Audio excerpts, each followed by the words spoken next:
Lucretia. By Edward Bulwer Lytton. Preface to the edition of 1853. Lucretia, or The Children of Night, was begun simultaneously with The Caxtons, a family picture. The two fictions were intended as pendants, both serving, amongst other collateral aims and objects, to show the influence of home education, of early circumstance and example, upon after character and conduct. Lucretia was completed and published before The Caxtons. The moral design of the first was misunderstood and assailed. That of the last was generally acknowledged and approved. The moral design in both was nevertheless precisely the same. But in one it was sought through the darker side of human nature, in the other through the more sunny and cheerful. One shows the evil, the other the salutary influences, of early circumstance and training. Necessarily, therefore, the first resorts to the tragic elements of awe and distress, the second to the comic elements of humor and agreeable emotion. These differences serve to explain the different reception that awaited the two, and may teach us how little the real conception of an author is known, and how little it is cared for. We judge, not by the purpose he conceives, but according as the impressions he effects are pleasurable or painful. But while I cannot acquiesce in much of the hostile criticism this fiction produced at its first appearance, I readily allowed that as a mere question of art the story might have been improved in itself, and rendered more acceptable to the reader, by diminishing the gloom of the catastrophe. In this edition I have endeavored to do so, and the victim whose fate in the former cast of the work most revolted the reader, as a violation of the trite but amiable law of poetical justice, is saved from the hands of the children of night. Perhaps, whatever the faults of this work, it equals most of its companions in the sustainment of interest, and in that coincidence between the gradual development of motive or passion, and the sequences of external events constituting plot, which mainly distinguish the physical awe of tragedy from the coarse horrors of melodrama. I trust at least that I shall now find few readers who will not readily acknowledge that the delineation of crime has only been employed for the grave and impressive purpose which brings it within the due province of the poet, as an element of terror and a warning to the heart. London, December 7th. Preface to the first edition. It is somewhere about 4 years since I appeared before the public as the writer of a fiction, which I then intimated would probably be my last. But bad habits are stronger than good intentions. When Fabricio, in his hospital, resolved upon abjuring the vocation of the poet, he was, in truth, recommencing his desperate career by a farewell to the muses. I need not apply the allusion. I must own, however, that there had long been a desire in my mind to trace, in some work or other, the strange and secret ways through which that arch ruler of civilization, familiarly called money, insinuates itself into our thoughts and motives, our hearts and actions, affecting those who undervalue as those who overestimate its importance, ruining virtues in the spendthrift no less than engendering vices in the miser. But when I half implied my farewell to the character of a novelist, I had imagined that this conception might be best worked out upon the stage. After some unpublished and imperfect attempts towards so realizing my design, I found either that the subject was too wide for the limits of the drama, or that I wanted that faculty of concentration which alone enables the dramatist to compress multiform varieties into a very limited compass. With this design, I desired to unite some exhibition of what seems to me a principal vice in the hot and emulous chase for happiness or fame, fortune or knowledge, which is almost synonymous with the cant phrase of the march of intellect, in that crisis of society to which we have arrived. The vice I allude to is impatience. That eager desire to press forward, not so much to conquer obstacles as to elude them, that gambling with the solemn destinies of life, seeking ever to set success upon the chance of a die, that hastening from the wish conceived to the end accomplished, that thirst after quick returns to ingenious toil, and breathless spurrings along short cuts to the goal, which we see everywhere around us, from the Mechanics' Institute to the stock market, beginning in education with the primers of infancy, deluging us with philosophies for the million, and sciences made easy, characterizing the books of our writers, the speeches of our statesmen, no less than the dealings of our speculators, seem, I confess, to me to constitute a very diseased and very general symptom of the times. I hold that the greatest friend to man is labor, that knowledge without toil if possible, were worthless, that toil in pursuit of knowledge is the best knowledge we can attain, that the continuous effort for fame is nobler than fame itself, that it is not wealth suddenly acquired which is deserving of homage, but the virtues which a man exercises in the slow pursuit of wealth, the abilities so called forth, the self-denials so imposed. In a word, that labor and patience are the true schoolmasters on earth. While occupied with these ideas and this belief, whether right or wrong, and slowly convinced that it was only in that species of composition with which I was most familiar that I could work out some portion of the plan that I began to contemplate, I became acquainted with the histories of two criminals existing in our own age, so remarkable, whether from the extent and darkness of the guilt committed, whether from the glittering accomplishments and lively temper of the one, the profound knowledge and intellectual capacities of the other, that the examination and analysis of characters so perverted became a study full of intense, if gloomy, interest. In these persons there appear to have been as few redeemable points as can be found in human nature, so far as such points may be traced in the kindly instincts and generous passions which do sometimes accompany the perpetration of great crimes, and without excusing the individual, vindicate the species. Yet, on the other hand, their sanguinary wickedness was not the dull ferocity of brutes. It was accompanied with instruction and culture. Nay, it seemed to me, on studying their lives and pondering over their own letters, that through their cultivation itself we could arrive at the secret of the ruthless and atrocious preeminence in evil these children of night had attained, that here the monster vanished into the mortal, and the phenomena that seemed aberrations from nature were explained. I could not resist the temptation of reducing to a tale the materials which had so engrossed my interest and tasked my inquiries. And in this attempt, various incidental opportunities have occurred, if not of completely carrying out, still of incidentally illustrating, my earlier design, of showing the influence of mammon upon our most secret selves, of reproving the impatience which is engendered by a civilization that, with much of the good, brings all the evils of competition, and of tracing throughout all the influences of early household life upon our subsequent conduct and career. In such incidental bearings the moral may doubtless be more obvious than in the delineation of the darker and rarer crime which forms the staple of my narrative. For in extraordinary guilt we are slow to recognize ordinary warnings. We say to the peaceful conscience, "This concerns thee not," whereas at each instance of familiar fault and commonplace error we own a direct and sensible admonition. Yet in the portraiture of gigantic crime, poets have rightly found their sphere and fulfilled their destiny of teachers. Those terrible truths which appall us in the guilt of Macbeth or the villainy of Iago, have their moral uses not less than the popular infirmities of Tom Jones, or the everyday hypocrisy of Blifil. Incredible as it may seem, the crimes herein related took place within the last 17 years. There has been no exaggeration as to their extent, no great departure from their details. The means employed, even that which seems most far-fetched, the instrument of the poison ring, have their foundation in literal facts. Nor have I much altered the social position of the criminals, nor in the least overrated their attainments and intelligence. In those more salient essentials which will most, perhaps, provoke the reader's incredulous wonder, I narrate a history, not invent a fiction. These criminals were not, however, in actual life, as in the novel, intimates and accomplices. Their crimes were of similar character, effected by similar agencies, and committed at dates which embraced their several careers of guilt within the same period, but I have no authority to suppose that the one was known to the other.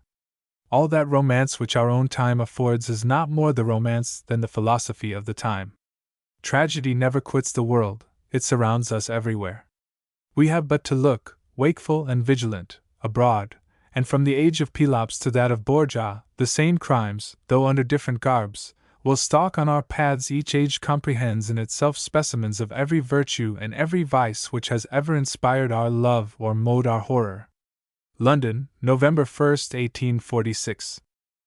Part the First Prologue to Part the First Chapter 1 A Family Group 2 Lucretia 3 Conferences 4 Guy's Oak v. Household Treason 6 The Will 7 The Engagement 8 The Discovery 9 A Soul Without Hope X The Reconciliation between Father and Son Epilogue to Part the First Part the Second Prologue to Part the Second I. The Coronation. 2. Love at First Sight. 3. Early Training for an Upright Gentleman. 4. John Ardworth v. The Weavers and the Wolf. 6. The Lawyer and the Body Snatcher. 7. The Rape of the Mattress. 8. Percival visits Lucretia. 9. The Rose beneath the Upas. X. The Rattle of the Snake. 11. Love and Innocence. 12. Sudden Celebrity and Patient Hope. 13. The Loss of the Crossing. 14. News from Grabman. 15. Varieties. 16. The Invitation to Lawton. 17. The Waking of the Serpent. 18. Retrospect. 19. Mr. Grabman's Adventures. XX. More of Mrs.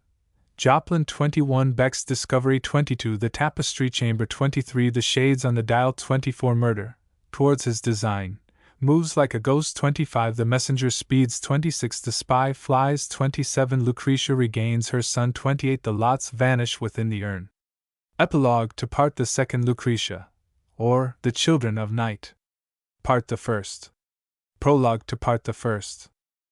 In an apartment at Paris, one morning during the Reign of Terror, a man, whose age might be somewhat under 30, sat before a table covered with papers, arranged and labeled with the methodical precision of a mind fond of order and habituated to business. Behind him rose a tall bookcase surmounted with a bust of Robespierre, and the shelves were filled chiefly with works of a scientific character, amongst which the greater number were on chemistry and medicine. There were to be seen also many rare books on alchemy, the great Italian historians, some English philosophical treatises, and a few manuscripts in Arabic. The absence from this collection of the stormy literature of the day seemed to denote that the owner was a quiet student, living apart from the strife and passions of the Revolution. This supposition was, however, disproved by certain papers on the table, which were formally and laconically labeled Reports on Lions, and by packets of letters in the handwritings of Robespierre and Couthon.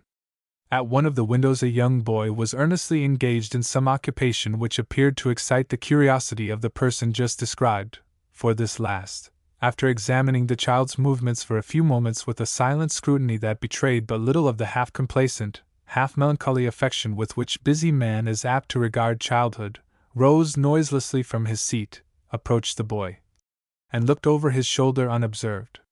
In a crevice of the wood by the window, a huge black spider had formed his web.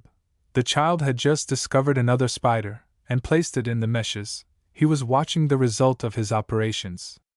The intrusive spider stood motionless in the midst of the web, as if fascinated. The rightful possessor was also quiescent, but a very fine ear might have caught a low, humming sound, which probably augured no hospitable intentions to the invader. Anon, the stranger insect seemed suddenly to awake from its amaze. It evinced alarm, and turned to fly. The huge spider darted forward. The boy uttered a chuckle of delight. The man's pale lip curled into a sinister sneer, and he glided back to his seat. There, leaning his face on his hand, he continued to contemplate the child. That child might have furnished to an artist a fitting subject for fair and blooming infancy. His light hair, tinged deeply, it is true, with red, hung in sleek and glittering abundance down his neck and shoulders. His features, seen in profile, were delicately and almost femininely proportioned. Health glowed on his cheek, and his form, slight though it was, gave promise of singular activity and vigor. His dress was fantastic, and betrayed the taste of some fondly foolish mother, but the fine linen, trimmed with lace, was rumpled and stained, the velvet jacket unbrushed, the shoes soiled with dust, slight tokens these of neglect, but serving to show that the foolish fondness which had invented the dress had not of late presided over the toilet. "Child," said the man, first in French, and observing that the boy heeded him not. "Child," he repeated in English, which he spoke well, though with a foreign accent. "Child!" The boy turned quickly. "Has the great spider devoured the small one?" "No, sir," said the boy, coloring. "The small one has had the best of it."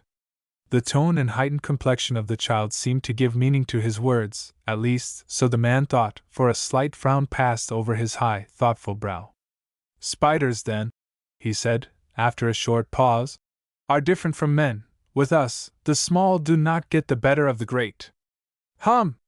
Do you still miss your mother?" "Oh, yes." And the boy advanced eagerly to the table. "Well, you will see her once again." "When?" The man looked towards a clock on the mantelpiece. "Before that clock strikes." Now, go back to your spiders. The child looked irresolute and disinclined to obey, but a stern and terrible expression gathered slowly over the man's face, and the boy, growing pale as he remarked it, crept back to the window. The father, for such was the relation the owner of the room bore to the child, drew paper and ink towards him, and wrote for some minutes, rapidly. Then starting up, he glanced at the clock, took his hat and cloak, which lay on a chair beside, drew up the collar of the mantle till it almost concealed his countenance, and said, "Now, boy, come with me. I have promised to show you an execution. I am going to keep my promise. Come!" The boy clapped his hands with joy, and you might see then, child as he was, that those fair features were capable of a cruel and ferocious expression. The character of the whole face changed. He caught up his gay cap and plume, and followed his father into the streets. Silently the two took their way towards the Barrière du Trône. At a distance they saw the crowd growing thick and dense as throng after throng hurried past them, and the dreadful guillotine rose high in the light blue air. As they came into the skirts of the mob, the father, for the first time, took his child's hand. "I must get you a good place for the show," he said, with a quiet smile.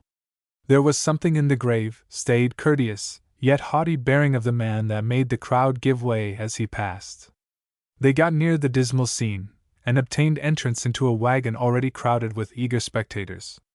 And now they heard at a distance the harsh and lumbering roll of the tumbril that bore the victims, and the tramp of the horses which guarded the procession of death. The boy's whole attention was absorbed in expectation of the spectacle, and his ear was perhaps less accustomed to French, though born and reared in France, than to the language of his mother's lips, and she was English. Thus he did not hear or heed certain observations of the bystanders, which made his father's pale cheek grow paler. "What is the batch today?" quoth a butcher in the wagon. "Scarce worth the baking, only two, but one, they say, is an aristocrat, a ci-devant marquis," answered a carpenter. "Ah, marquis! Bon!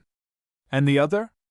"Only a dancer, but a pretty one, it is true. I could pity her, but she is English." And as he pronounced the last word, with a tone of inexpressible contempt, the butcher spat, as if in nausea. "More diable! A spy of Pitt's, no doubt. What did they discover?" A man, better dressed than the rest, turned round with a smile, and answered, "Nothing worse than a lover, I believe, but that lover was a proscrite. The ci-devant marquis was caught disguised in her apartment. She betrayed for him a good, easy friend of the people who had long loved her, and revenge is sweet." The man whom we have accompanied nervously twitched up the collar of his cloak, and his compressed lips told that he felt the anguish of the laugh that circled round him. "They are coming! There they are!" cried the boy, in ecstatic excitement. "That's the way to bring up citizens," said the butcher, patting the child's shoulder, and opening a still better view for him at the edge of the wagon. The crowd now abruptly gave way. The tumbril was in sight. A man, young and handsome, standing erect and with folded arms in the fatal vehicle, looked along the mob with an eye of careless scorn. Though he wore the dress of a workman, the most unpracticed glance could detect, in his mien and bearing, one of the hated noblesse, whose characteristics came out even more forcibly at the hour of death. On the lip was that smile of gay and insolent levity, on the brow that gallant if reckless contempt of physical danger, which had signalized the hero coxcombs of the old regime. Even the rude dress was worn with a certain air of foppery, and the bright hair was carefully adjusted, as if for the holiday of the headsman. As the eyes of the young noble wandered over the fierce faces of that horrible assembly, while a roar of hideous triumph answered the look, in which for the last time the gentilhomme spoke his scorn of the canaille, the child's father lowered the collar of his cloak, and slowly raised his hat from his brow. The eye of the Marquis rested upon the countenance thus abruptly shown to him, and which suddenly became individualized amongst the crowd, that eye instantly lost its calm contempt. A shudder passed visibly over his frame, and his cheek grew blanched with terror. The mob saw the change, but not the cause, and louder rose their triumphant yell.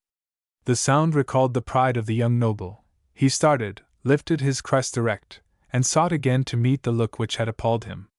But he could no longer single it out among the crowd. Hat and cloak once more hid the face of the foe, and crowds of eager heads intercepted the view. The young Marquis's lips muttered. He bent down, and then the crowd caught sight of his companion, who was being lifted up from the bottom of the tumbrel, where she had flung herself in horror and despair. The crowd grew still in a moment as the pale face of one, familiar to most of them, turned wildly from place to place in the dreadful scene, vainly and madly through its silence imploring life and pity.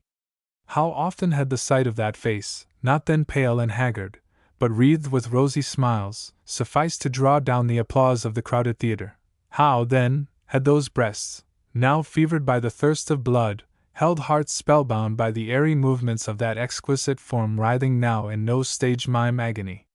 Plaything of the city, minion to the light amusement of the hour, frail child of Cytherea and the Graces, what relentless fate has conducted thee to the shambles?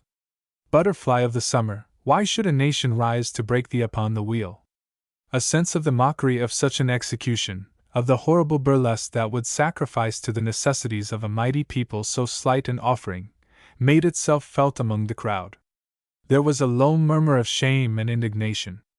The dangerous sympathy of the mob was perceived by the officer in attendance. Hastily he made the sign to the headsman, and as he did so, a child's cry was heard in the English tongue. "Mother! Mother!" The father's hand grasped the child's arm with an iron pressure.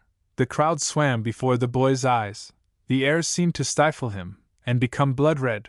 Only through the hum and the tramp and the roll of the drums he heard a low voice hiss in his ear. "Learn how they perish who betray me." As the father said these words, again his face was bare, and the woman, whose ear amidst the dull insanity of fear had caught the cry of her child's voice, saw that face, and fell back insensible in the arms of the headsman. Chapter 1: A Family Group. One July evening, at the commencement of the present century, several persons were somewhat picturesquely grouped along an old-fashioned terrace which skirted the garden side of a manor house that had considerable pretensions to baronial dignity. The architecture was of the most enriched and elaborate style belonging to the reign of James I. The porch, opening on the terrace, with its mullioned window above, was encased with pilasters and reliefs at once ornamental and massive, and the large square tower in which it was placed was surmounted by a stone falcon, whose talons griped fiercely a scutcheon blazoned with the 5-pointed stars which heralds recognize as the arms of St. John. On either side this tower extended long wings, the dark brickwork of which was relieved with noble stone casements and carved pediments. The high roof was partially concealed by a balustrade perforated not inelegantly into arabesque designs, and what architects call the skyline was broken with imposing effect by tall chimney shafts of various form and fashion. These wings terminated in angular towers similar to the center, though kept duly subordinate to it both in size and decoration, and crowned with stone cupolas.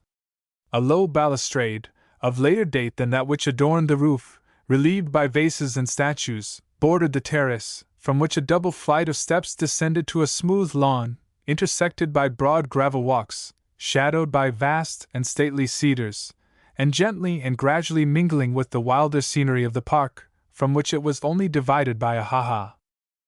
Upon the terrace, and under cover of a temporary awning, sat the owner, Sir Miles St. John of Lawton, a comely old man, dressed with faithful precision to the costume which he had been taught to consider appropriate to his rank of gentleman, and which was not yet wholly obsolete and eccentric.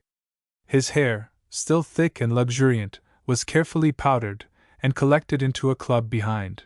His nether man attired in grey breeches and pearl-colored silk stockings, his vest of silk, opening wide at the breast, and showing a profusion of frill, slightly sprinkled with the pulvilio of his favorite Martinique, his 3-cornered hat, placed on a stool at his side, with a gold-headed crutch cane.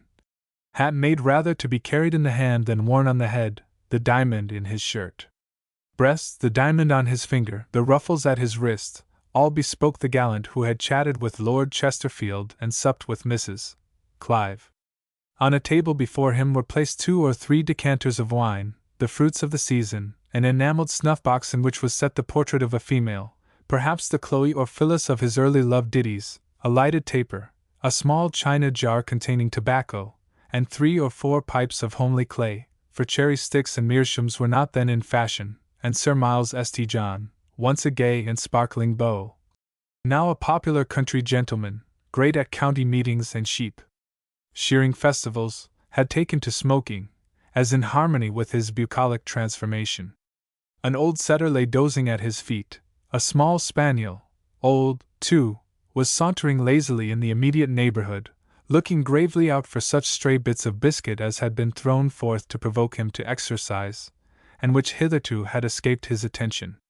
Half seated, half reclined on the balustrade, apart from the baronet, but within reach of his conversation, lolled a man in the prime of life, with an air of unmistakable and sovereign elegance and distinction. Mr. Vernon was a guest from London, and the London man, the man of clubs and dinners and routs, of noon loungings through Bond Street, and nights spent with the Prince of Wales, seemed stamped not more upon the careful carelessness of his dress, and upon the worn expression of his delicate features, than upon the listless ennui, which, characterizing both his face and attitude, appeared to take pity on himself for having been entrapped into the country. Yet we should convey an erroneous impression of Mr. Vernon if we designed, by the words listless ennui, to depict the slumberous insipidity of more modern affectation. It was not the ennui of a man to whom ennui is habitual, it was rather the indolent prostration that fills up the intervals of excitement. At that day the word blast was unknown, men had not enough sentiment for satiety.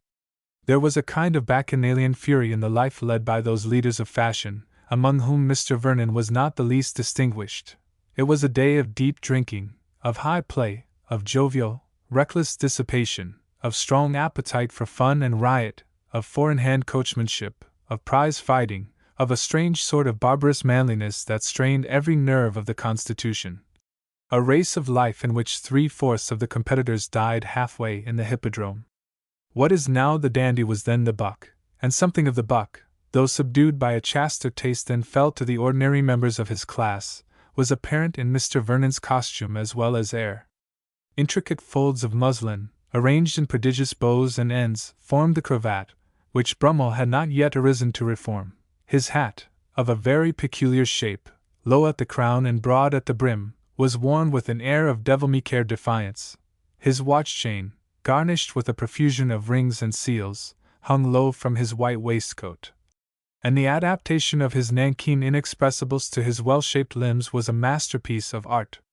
His whole dress and air was not what could properly be called foppish, it was rather what at that time was called rakish. Few could so closely approach vulgarity without being vulgar. Of that privileged few, Mr. Vernon was one of the elect. Farther on, and near the steps descending into the garden, stood a man in an attitude of profound abstraction, his arms folded, his eyes bent on the ground, his brows slightly contracted. His dress was a plain black surtout, and pantaloons of the same color. Something both in the fashion of the dress, and still more in the face of the man, bespoke the foreigner. Sir Miles St. John was an accomplished person for that time of day. He had made the grand tour. He had bought pictures and statues. He spoke and wrote well in the modern languages. And being rich, hospitable, social, and not averse from the reputation of a patron, he had opened his house freely to the host of emigrants whom the French Revolution had driven to our coasts. Olivier Dalibard, a man of considerable learning and rare scientific attainments, had been tutor in the house of the Marquis de G., a French nobleman known many years before to the old baronet. The Marquis and his family had been among the first émigrés at the outbreak of the Revolution. The tutor had remained behind, for at that time no danger appeared to threaten those who pretended to know other aristocracy than that of letters. Contrary, as he said, with repentant modesty, to his own inclinations, he had been compelled, not only for his own safety, but for that of his friends, to take some part in the subsequent events of the Revolution, a part far from sincere, though so well had he simulated the patriot that he had won the personal favor and protection of Robespierre. Nor till the fall of that virtuous exterminator had he withdrawn from the game of politics and effected in disguise his escape to England.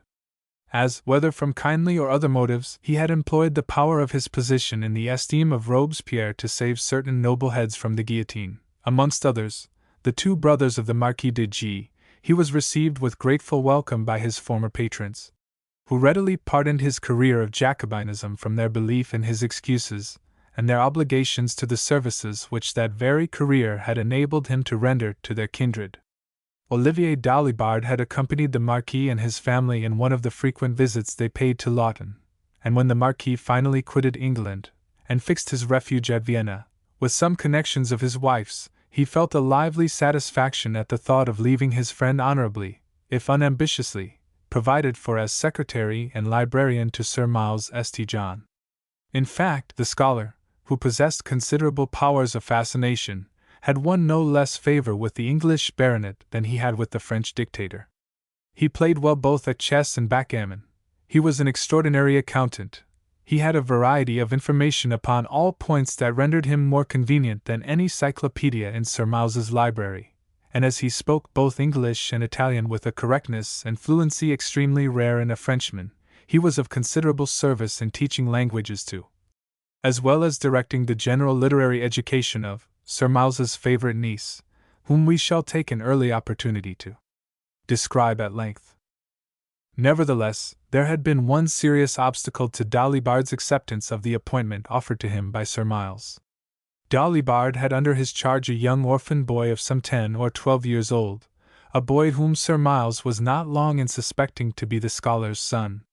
This child had come from France with Dalibard, and while the Marquis's family were in London, remained under the eye and care of his guardian or father, whichever was the true connection between the two.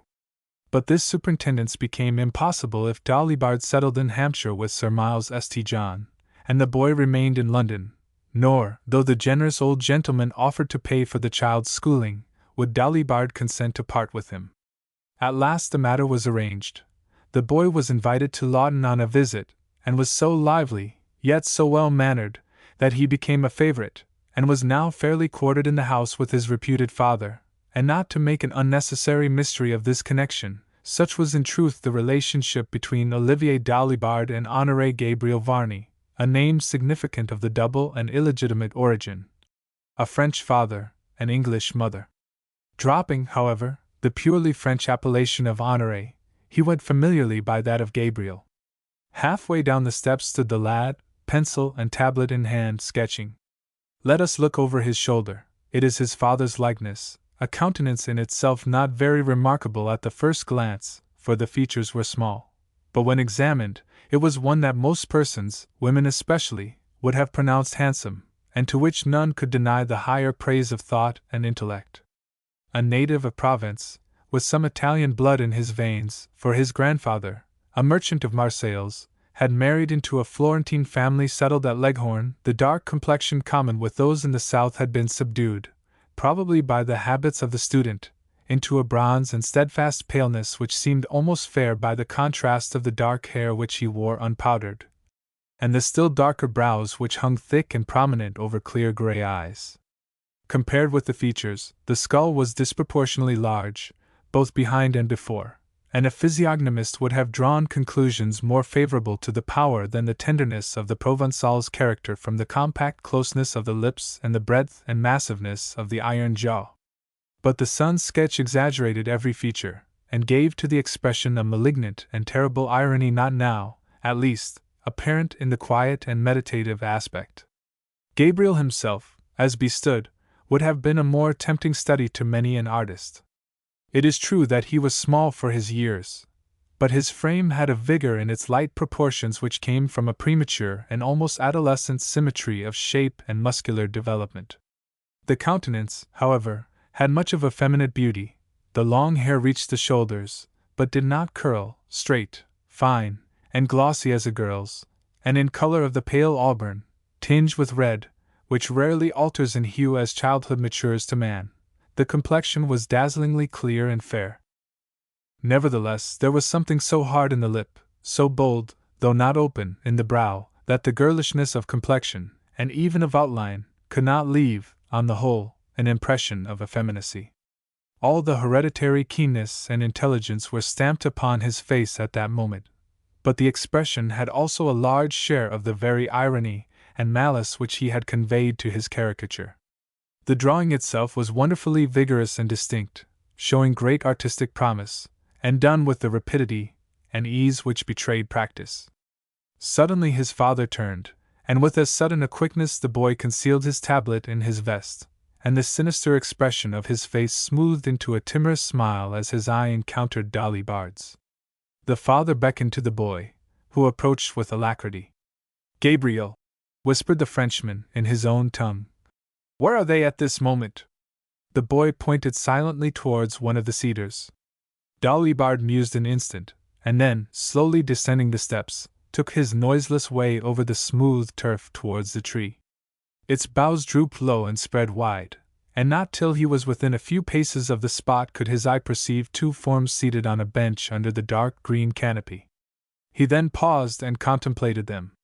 The one was a young man whose simple dress and subdued air strongly contrasted the artificial graces and the modish languor of Mr. Vernon, but though wholly without that nameless distinction which sometimes characterizes those conscious of pure race and habituated to the atmosphere of courts, he had at least nature's stamp of aristocracy in a form eminently noble, and features of manly, but surpassing beauty, which were not rendered less engaging by an expression of modest timidity. He seemed to be listening with thoughtful respect to his companion, a young female by his side, who was speaking to him with an earnestness visible in her gestures and her animated countenance. And though there was much to notice in the various persons scattered over the scene, not one, perhaps, not the graceful Vernon, not the thoughtful scholar, nor his fair-haired, hard-lipped son, not even the handsome listener she addressed, no, not one there would so have arrested the eye, whether of a physiognomist or a casual observer, as that young girl, Sir Miles St. John's favourite niece and presumptive heiress. But as at that moment the expression of her face differed from that habitual to it, we defer its description. "Do not," such were her words to her companion, "do not alarm yourself by exaggerating the difficulties, do not even contemplate them, those be my care.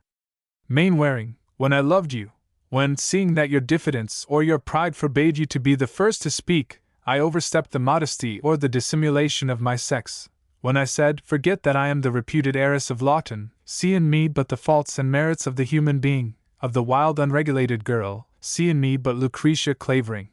Here her cheeks blushed, and her voice sank into a lower and more tremulous whisper. "And love her if you can. When I went thus far, do not think I had not measured all the difficulties in the way of our union, and felt that I could surmount them." "But," answered Mainwaring, hesitatingly, "can you conceive it possible that your uncle ever will consent? Is not pride, the pride of family, almost the leading attribute of his character? Did he not discard your mother, his own sister, from his house and heart for no other offense but a second marriage which he deemed beneath her? Has he ever even consented to see, much less to receive, your half-sister, the child of that marriage? Is not his very affection for you interwoven with his pride in you, with his belief in your ambition? Has he not summoned your cousin, Mr. Vernon, for the obvious purpose of favoring a suit which he considers worthy of you, and which, if successful, will unite the two branches of his ancient house? How is it possible that he can ever hear without a scorn and indignation which would be fatal to your fortunes that your heart has presumed to choose, in William Mainwaring, a man without ancestry or career?" "Not without career," interrupted Lucretia, proudly. "Do you think if you were master of Lawton that your career would not be more brilliant than that of yon indolent, luxurious coxcomb? Do you think that I could have been poor-hearted enough to love you if I had not recognized in you energies and talents that correspond with my own ambition? For I am ambitious, as you know, and therefore my mind, as well as my heart, went with my love for you. Ah, Lucretia, but can Sir Miles St. John see my future rise in my present obscurity? I do not say that he can, or will, but if you love me, we can wait. Do not fear the rivalry of Mr. Vernon. I shall know how to free myself from so tame a peril. We can wait. My uncle is old, his habits preclude the chance of a much longer life, he has already had severe attacks. We are young, dear Mainwaring, what is a year or two to those who hope?" Mainwaring's face fell, and a displeasing chill passed through his veins. Could this young creature, her uncle's petted and trusted darling, she who should be the soother of his infirmities, the prop of his age, the sincerest mourner at his grave, weigh coldly thus the chances of his death, and point at once to the altar and the tomb? He was saved from the embarrassment of reply by Dolly Bard's approach. More than half an hour absent, said the scholar, in his own language, with a smile, and drawing out his watch, he placed it before their eyes. Do you not think that all will miss you? Do you suppose, Miss Clavering, that your uncle has not ere this asked for his fair niece? Come, and forestall him. He offered his arm to Lucretia as he spoke. She hesitated a moment, and then, turning to Mainwaring, held out her hand. He pressed it, though scarcely with a lover's warmth, and as she walked back to the terrace with Dalibard, the young man struck slowly into the opposite direction, and passing by a gate over a footbridge that led from the ha-ha into the park, bent his way towards a lake which gleamed below at some distance, half concealed by groves of venerable trees rich with the prodigal boughs of summer. Meanwhile, as they passed towards the house, Dalibard, still using his native tongue, thus accosted his pupil. You must pardon me if I think more of your interests than you do, and pardon me no less if I encroach on your secrets and alarm your pride. This young man, can you be guilty of the folly of more than a passing caprice for his society, of more than the amusement of playing with his vanity? Even if that be all, beware of entangling yourself in your own meshes. You do in truth offend me, said Lucretia, with calm haughtiness. And you have not the right thus to speak to me. Not the right, repeated the Provençal, mournfully. Not the right! Then, indeed, I am mistaken in my pupil. Do you consider that I would have lowered my pride to remain here as a dependent, that, conscious of attainments, and perhaps of abilities, that should win their way, even in exile, to distinction, I would have frittered away my life in these rustic shades if I had not formed in you a deep and absorbing interest? In that interest I ground my right to warn and counsel you. I saw, or fancied I saw, in you a mind congenial to my own, a mind above the frivolities of your sex, a mind, in short, with the grasp and energy of a man's. You were then but a child, you are scarcely yet a woman, yet have I not given to your intellect the strong food on which the statesmen of Florence fed their pupil princes, or the noble Jesuits the noble men who were destined to extend the secret empire of the imperishable Loyola? You gave me the taste for a knowledge rare in my sex, I own, answered Lucretia, with a slight tone of regret in her voice. And in the knowledge you have communicated I felt a charm that at times seems to me to be only fatal.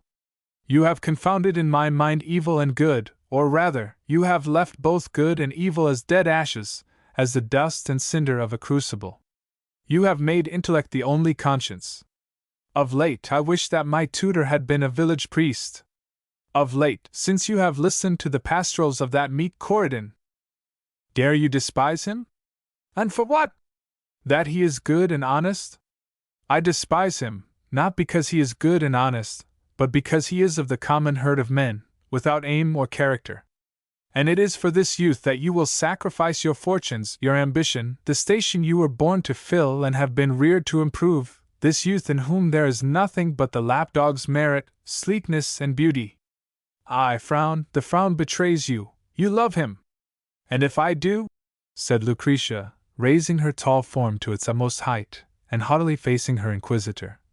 And if I do, what then? Is he unworthy of me? Converse with him, and you will find that the noble form conceals as high a spirit. He wants but wealth, I can give it to him.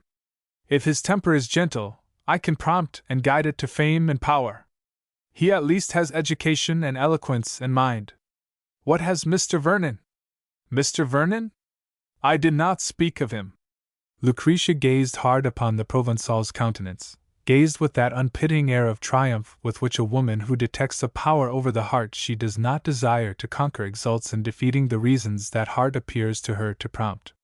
No, she said in a calm voice, to which the venom of secret irony gave stinging significance. No, you spoke not of Mr. Vernon. You thought that if I looked round, if I looked nearer, I might have a fairer choice. You are cruel, you are unjust, said Dalibard falteringly. If I once presumed for a moment, have I repeated my offense? But, he added hurriedly, in me, much as you appear to despise me, in me, at least, you would have risked none of the dangers that beset you if you seriously set your heart on Mainwaring. You think my uncle would be proud to give my hand to M. Olivier Dalibard?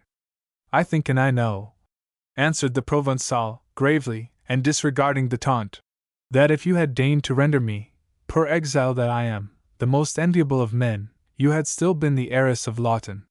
So you have said and urged, said Lucretia, with evident curiosity in her voice. Yet how, and by what art, wise and subtle as you are, could you have won my uncle's consent? That is my secret, returned Dolly Bard gloomily. And since the madness I indulged is forever over, since I have so schooled my heart that nothing, despite your sarcasm, save an affectionate interest which I may call paternal rests there, let us pass from this painful subject. Oh, my dear pupil, be warned in time, know love for what it really is, in the dark and complicated history of actual life, a brief enchantment, not to be disdained, but not to be considered the all in all. Look round the world, contemplate all those who have married from passion. 10 years afterwards, whither has the passion flown? With a few, indeed, where there is community of object and character, new excitements, new aims and hopes spring up, and having first taken root in passion, the passion continues to shoot out in their fresh stems and fibers. But deceive yourself not, there is no such community between you and Mainwaring. What you call his goodness, you will learn hereafter to despise as feeble, and what in reality is your mental power he soon, too soon, will shudder at as unwomanly and hateful. Hold! Cried Lucretia, tremulously. Hold! And if he does, I shall owe his hate to you, to your lessons, to your deadly influence. Lucretia, no, the seeds were in you. Can cultivation force from the soil that which it is against the nature of the soil to bear? I will pluck out the weeds. I will transform myself. Child, I defy you, said the scholar, with a smile that gave to his face the expression his son had conveyed to it. I have warned you, and my task is done. With that he bowed, and leaving her, was soon by the side of Sir Miles St. John, and the baronet and his librarian, a few moments after, entered the house and sat down to chess. But during the dialogues we have sketched, we must not suppose that Sir Miles himself had been so wholly absorbed in the sensual gratification bestowed upon Europe by the immortal Raleigh as to neglect his guest and kinsman. And so, Charlie Vernon, it is not the fashion to smoke in London. Thus Sir Miles pronounced the word, according to the euphuism of his youth, and which, even at that day, still lingered in courtly jargon. No, sir. However, to console us, we have most other vices in full force. I don't doubt it, they say the prince's set exhausts life pretty quickly. It certainly requires the fortune of an earl and the constitution of a prize-fighter to live with him.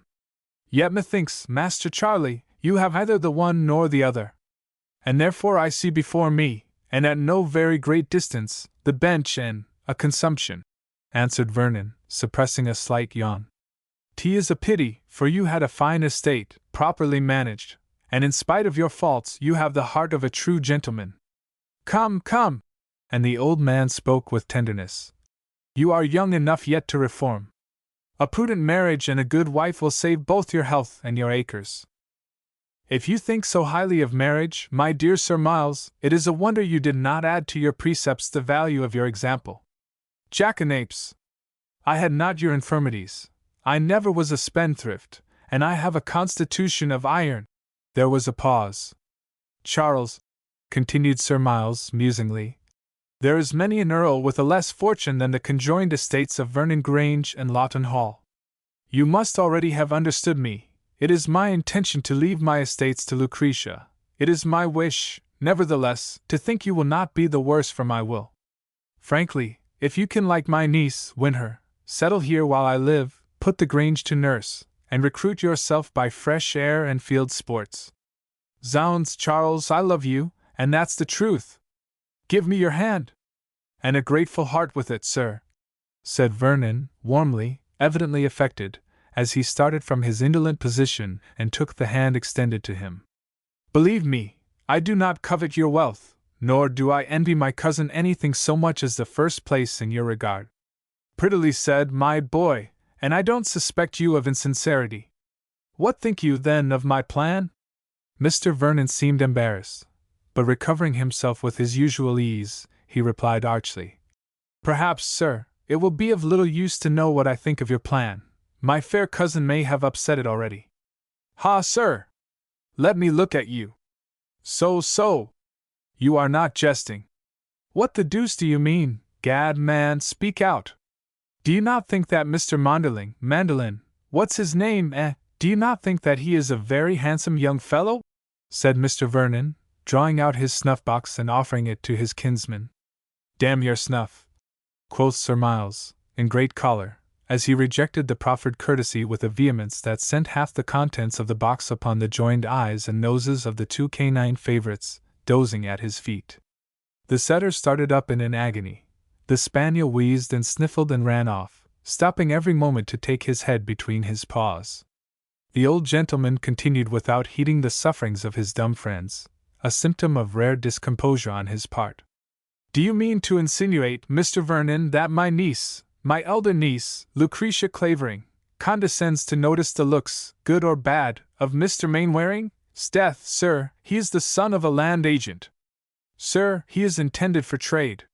Sir, his highest ambition is to be partner in some fifth-rate mercantile house.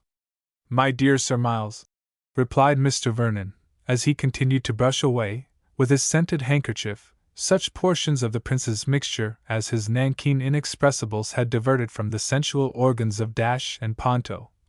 My dear Sir Miles, c'est un empêche pas le sentiment. Empêche the fiddlestick. You don't know Lucretia. There are many girls, indeed, who might not be trusted near any handsome flute-playing spark, with black eyes and white teeth. But Lucretia is not one of those. She has spirit and ambition that would never stoop to a mésalliance. She has the mind and will of a queen, old Queen Bess, I believe. That is saying much for her talent, sir, but if so, heaven help her intended. I am duly grateful for the blessings you propose me. Despite his anger, the old gentleman could not help smiling. Why, to confess the truth, she is hard to manage, but we men of the world know how to govern women, I hope, much more how to break in a girl scarce out of her teens. As for this fancy of yours, it is sheer folly. Lucretia knows my mind. She has seen her mother's fate, she has seen her sister an exile from my house. Why? For no fault of hers, poor thing, but because she is the child of disgrace, and the mother's sin is visited on her daughter's head. I am a good-natured man, I fancy, as men go, but I am old-fashioned enough to care for my race. If Lucretia demeaned herself to love, to encourage that lad, why, I would strike her from my will, and put your name where I have placed hers. Sir, said Vernon, gravely, and throwing aside all affectation of manner, this becomes serious, and I have no right even to whisper a doubt by which it now seems I might benefit. I think it imprudent, if you wish Miss Clavering to regard me impartially as a suitor to her hand, to throw her, at her age, in the way of a man far superior to myself, and to most men, in personal advantages, a man more of her own years, well-educated, well-mannered, with no evidence of his inferior birth in his appearance or his breeding. I have not the least ground for supposing that he has made the slightest impression on Miss Clavering, and if he has, it would be, perhaps, but a girl's innocent and thoughtless fancy, easily shaken off by time and worldly reflection. But pardon me if I say bluntly that should that be so, you would be wholly unjustified in punishing, even in blaming, her. It is yourself you must blame for your own carelessness, and that forgetful blindness to human nature and youthful emotions which, I must say, is the less pardonable in one who has known the world so intimately. Charles Vernon, said the old baronet, give me your hand again. I was right, at least, when I said you had the heart of a true gentleman. Drop this subject for the present. Who has just left Lucretia yonder? Your protégé, the Frenchman. Ah, he, at least, is not blind. Go and join Lucretia. Vernon bowed, emptied the remains of the Madeira into a tumbler, drank the contents at a draught, and sauntered towards Lucretia. But she, perceiving his approach, crossed abruptly into one of the alleys that led to the other side of the house, and he was either too indifferent or too well-bred to force upon her the companionship which she so evidently shunned. He threw himself at length upon one of the benches on the lawn, and leaning his head upon his hand, fell into reflections which, had he spoken, would have shaped themselves somewhat thus into words. If I must take that girl as the price of this fair heritage, shall I gain or lose? I grant that she has the finest neck and shoulders I ever saw out of marble, But far from being in love with her, she gives me a feeling like fear and aversion. Add to this that she has evidently no kinder sentiment for me than I for her, and if she once had a heart, that young gentleman has long since coaxed it away. Pleasant auspices these for matrimony to a poor invalid who wishes at least to decline and to die in peace. Moreover, if I were rich enough to marry as I pleased, if I were what, perhaps, I ought to be, heir to Lawton, why, there is a certain sweet Mary in the world, whose eyes are softer than Lucretia Clavering's. But that is a dream. On the other hand, if I do not win this girl, and my poor kinsman give her all, or nearly all, his possessions, Vernon Grange goes to the usurers, and the king will find a lodging for myself. What does it matter? I cannot live above 2 or 3 years at the most, and can only hope, therefore, that dear stout old Sir Miles may outlive me. At 33 I have worn out fortune and life. Little pleasure could Lawton give me, brief pain the bench. For gad, the philosophy of the thing is on the whole against sour looks and the noose. Thus deciding in the progress of his reverie, he smiled, and changed his position. The sun had set, the twilight was over, the moon rose in splendor from amidst a thick copse of mingled beech and oak. The beams fell full on the face of the muser, and the face seemed yet paler, and the exhaustion of premature decay yet more evident, by that still and melancholy light. All ruins gain dignity by the moon. This was a ruin nobler than that which painters place on their canvas, the ruin, not of stone and brick, but of humanity and spirit, the wreck of man prematurely old, not stricken by great sorrow, not bowed by great toil, but fretted and mined away by small pleasures and poor excitements, small and poor, but daily, hourly, momently at their gnome-like work. Something of the gravity and the true lesson of the hour and scene, perhaps, forced itself upon a mind little given to sentiment, for Vernon rose languidly and muttered, "My poor mother hoped better things from me. It is well, after all, that it is broken off with Mary. Why should there be any one to weep for me? I can the better die smiling, as I have lived." Meanwhile, as it is necessary we should follow each of the principal characters we have introduced through the course of an evening more or less eventful in the destiny of all, we return to Mainwaring and accompany him to the lake at the bottom of the park, which he reached as its smooth surface glistened in the last beams of the sun. He saw, as he neared the water, the fish sporting in the pellucid tide. The dragonfly darted and hovered in the air, the ted grass beneath his feet gave forth the fragrance of crushed thyme and clover, the swan paused, as if slumbering on the wave, the linnet and finch sang still from the neighboring copses, and the heavy bees were winging their way home with a drowsy murmur. All around were images of that unspeakable peace which nature whispers to those attuned to her music, all fitted to lull, but not to deject, the spirit, images dear to the holiday of the world-worn man, to the contemplation of serene and retired age, to the boyhood of poets, to the youth of lovers. But Mainwaring's step was heavy, and his brow clouded, and nature that evening was dumb to him. At the margin of the lake stood a solitary angler who now, his evening's task done, was employed in leisurely disjointing his rod and whistling with much sweetness an air from one of Isaac Walton's songs. Mainwaring reached the angler and laid his hand on his shoulder. "What sport, Ardworth?" "A few large roach with the fly, and one pike with a gudgeon, a noble fellow. Look at him! He was lying under the reeds yonder. I saw his green back, and teased him into biting. A heavenly evening! I wonder you did not follow my example, and escape from a set where neither you nor I can feel very much at home, to this green banquet of nature, in which at least no man sits below the salt cellar. The birds are an older family than the St. Johns, but they don't throw their pedigree in our teeth, Mainwaring." "Nay, nay, my good friend, you wrong old Sir Miles. Proud he is, no doubt, but neither you nor I have had to complain of his insolence." "Of his insolence, certainly not. Of his condescension, yes. Hang it, William, it is his very politeness that galls me. Don't you observe that with Vernon, or Lord A, or Lord B, or Mr. C, he is easy and offhand, calls them by their names, pats them on the shoulder, rates them, and swears at them if they vex him. But with you and me and his French parasite, it is all stately decorum and punctilious courtesy. Mr. Mainwaring, I am delighted to see you, Mr. Ardworth, as you are so near. Dare I ask you to ring the bell?" Monsieur Dalibard, with the utmost deference, I venture to disagree with you. However, don't let my foolish susceptibility ruffle your pride. And you, too, have a worthy object in view, which might well detain you from roach and jackfish. Have you stolen your interview with the superb Lucretia? Yes, stolen, as you say, and like all thieves not thoroughly hardened, I am ashamed of my gains. Sit down, my boy, this is a bank in 10,000. There, that old root to lean your elbow on, this soft moss for your cushion, sit down and confess. You have something on your mind that preys on you. We are old college friends, out with it. There is no resisting you, Ardworth, said Mainwaring, smiling, and drawn from his reserve and his gloom by the frank good humor of his companion. I should like, I own, to make a clean breast of it, and perhaps I may profit by your advice. You know, in the first place, that after I left college, my father, seeing me indisposed for the church, to which he had always destined me in his own heart, and for which, indeed, he had gone out of his way to maintain me at the university, gave me the choice of his own business as a surveyor and land agent, or of entering into the mercantile profession.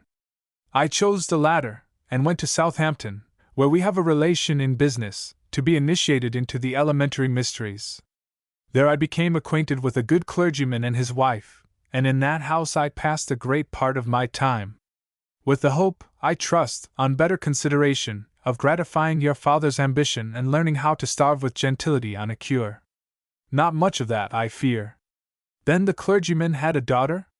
You are nearer the mark now, said Mainwaring, coloring, though it was not his daughter. A young lady lived in his family, not even related to him. She was placed there with a certain allowance by a rich relation. In a word, I admired, perhaps I loved this young person, but she was without an independence, and I not yet provided even with the substitute of money, a profession. I fancied, do not laugh at my vanity, that my feelings might be returned. I was in alarm for her as well as myself. I sounded the clergyman as to the chance of obtaining the consent of her rich relation, and was informed that he thought it hopeless. I felt I had no right to invite her to poverty and ruin, and still less to entangle further, if I had chanced to touch at all, her affection. I made an excuse to my father to leave the town, and returned home.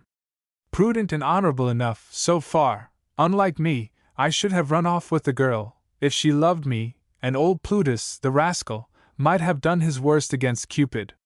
But I interrupt you. I came back when the county was greatly agitated, public meetings, speeches, mobs, a sharp election going on. My father had always taken keen interest in politics. He was of the same party as Sir Miles, who, you know, is red-hot upon politics. I was easily led, partly by ambition, partly by the effect of example, partly by the hope to give a new turn to my thoughts, to make an appearance in public. And a devilish creditable one, too. Why, man, your speeches have been quoted with rapture by the London papers. Horribly aristocratic and pittish, it is true, I think differently, but every man to his taste. Well, my attempts, such as they were, procured me the favor of Sir Miles. He had long been acquainted with my father, who had helped him in his own elections years ago.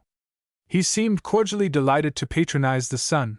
He invited me to visit him at Lawton, and hinted to my father that I was formed for something better than a counting house. My poor father was intoxicated. In a word, here I am, here, often for days, almost weeks, together, have I been a guest, always welcomed. You pause. This is the primordium, now comes the confession, eh? Why, one half the confession is over. It was my most unmerited fortune to attract the notice of Miss Clavering. Do not fancy me so self-conceited as to imagine that I should ever have presumed so high, but for encouragement, I understand. Well, she is a magnificent creature, in her way, and I do not wonder that she drove the poor little girl at Southampton out of your thoughts. Ah! But there is the sore, I am not sure that she has done so. Ardworth, I may trust you? With everything but half a guinea. I would not promise to be rock against so great a temptation. And Ardworth turned his empty pockets inside out. Tush! Be serious, or I go. Serious! With pockets like these, the devil's in it if I am not serious. Purge Precker.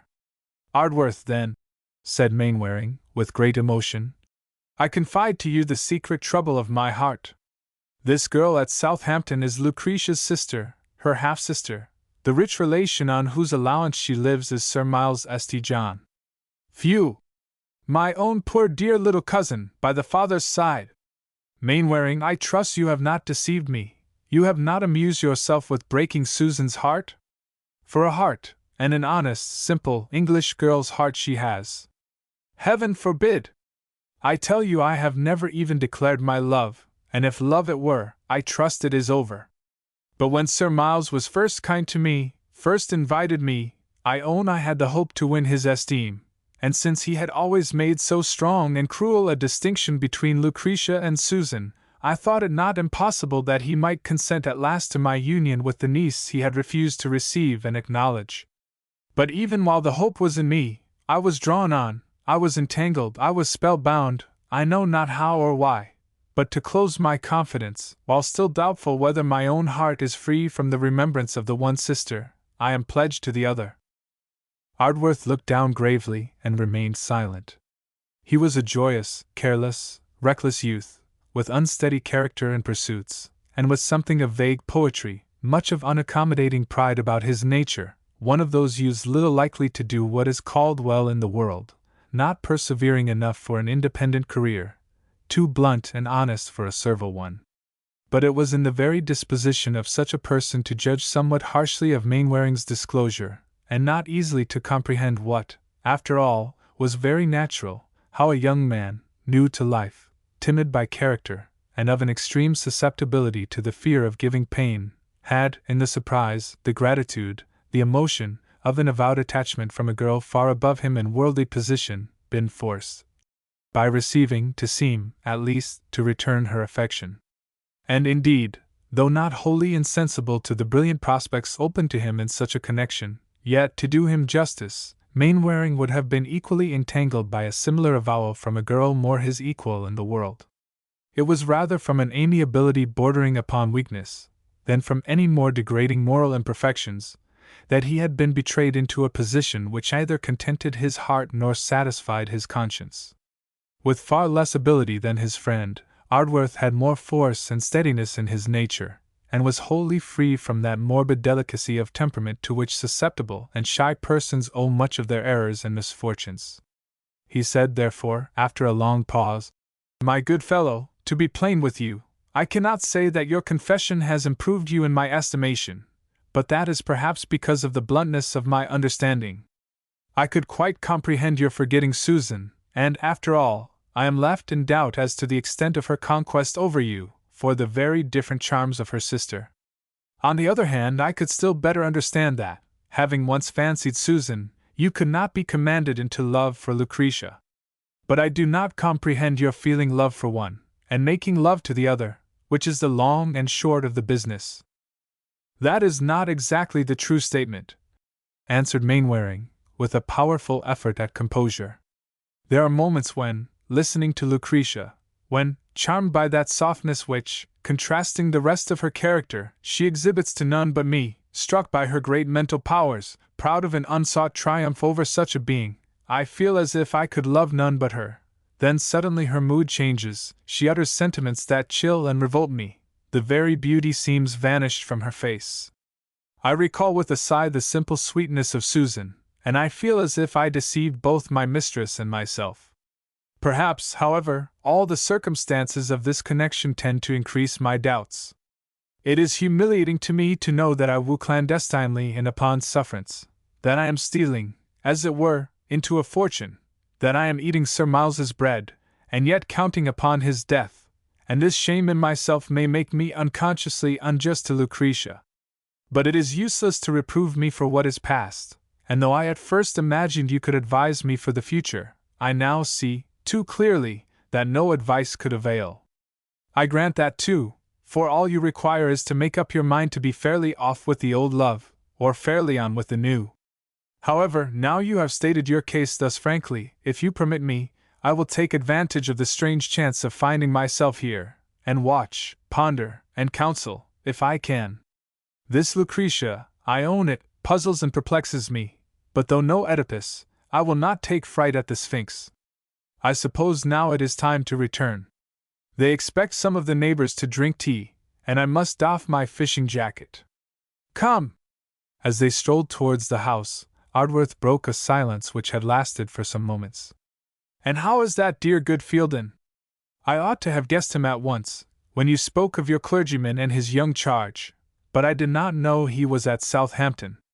He has exchanged his living for a year, on account of his wife's health, and rather, I think also, with the wish to bring poor Susan nearer to Lawton, in the chance of her uncle seeing her. But you are, then, acquainted with Fielden?" "Acquainted, my best friend. He was my tutor, and prepared me for Caius College. I owe him, not only the little learning I have, but the little good that is left in me. I owe to him apparently, also, whatever chance of bettering my prospects may arise from my visit to Lawton. Notwithstanding our intimacy, we have, like most young men not related, spoken so little of our family matters that I do not now understand how you are cousin to Susan, nor what, to my surprise and delight, brought you hither 3 days ago. Faith, my story is easier to explain than your own, William. Here goes." But as Ardworth's recital partially involves references to family matters not yet sufficiently known to the reader, we must be pardoned if we assume to ourselves his task of narrator, and necessarily enlarge on his details. The branch of the illustrious family of St. John represented by Sir Miles diverged from the parent stem of the Lords of Bletchew. With them it placed at the summit of its pedigree the name of William de St. John, the Conqueror's favourite and trusted warrior, and Oliva de Filgiers. With them it blazoned the latter alliance, which gave to Sir Oliver St. John the lands of Bletchew by the hand of Margaret Beauchamp, by her second marriage with the Duke of Somerset, grandmother to Henry VII. In the following generation, the younger son of a younger son had founded, partly by offices of state, partly by marriage with a wealthy heiress, a house of his own, and in the reign of James I, the St. Johns of Lawton ranked amongst the chief gentlemen of Hampshire.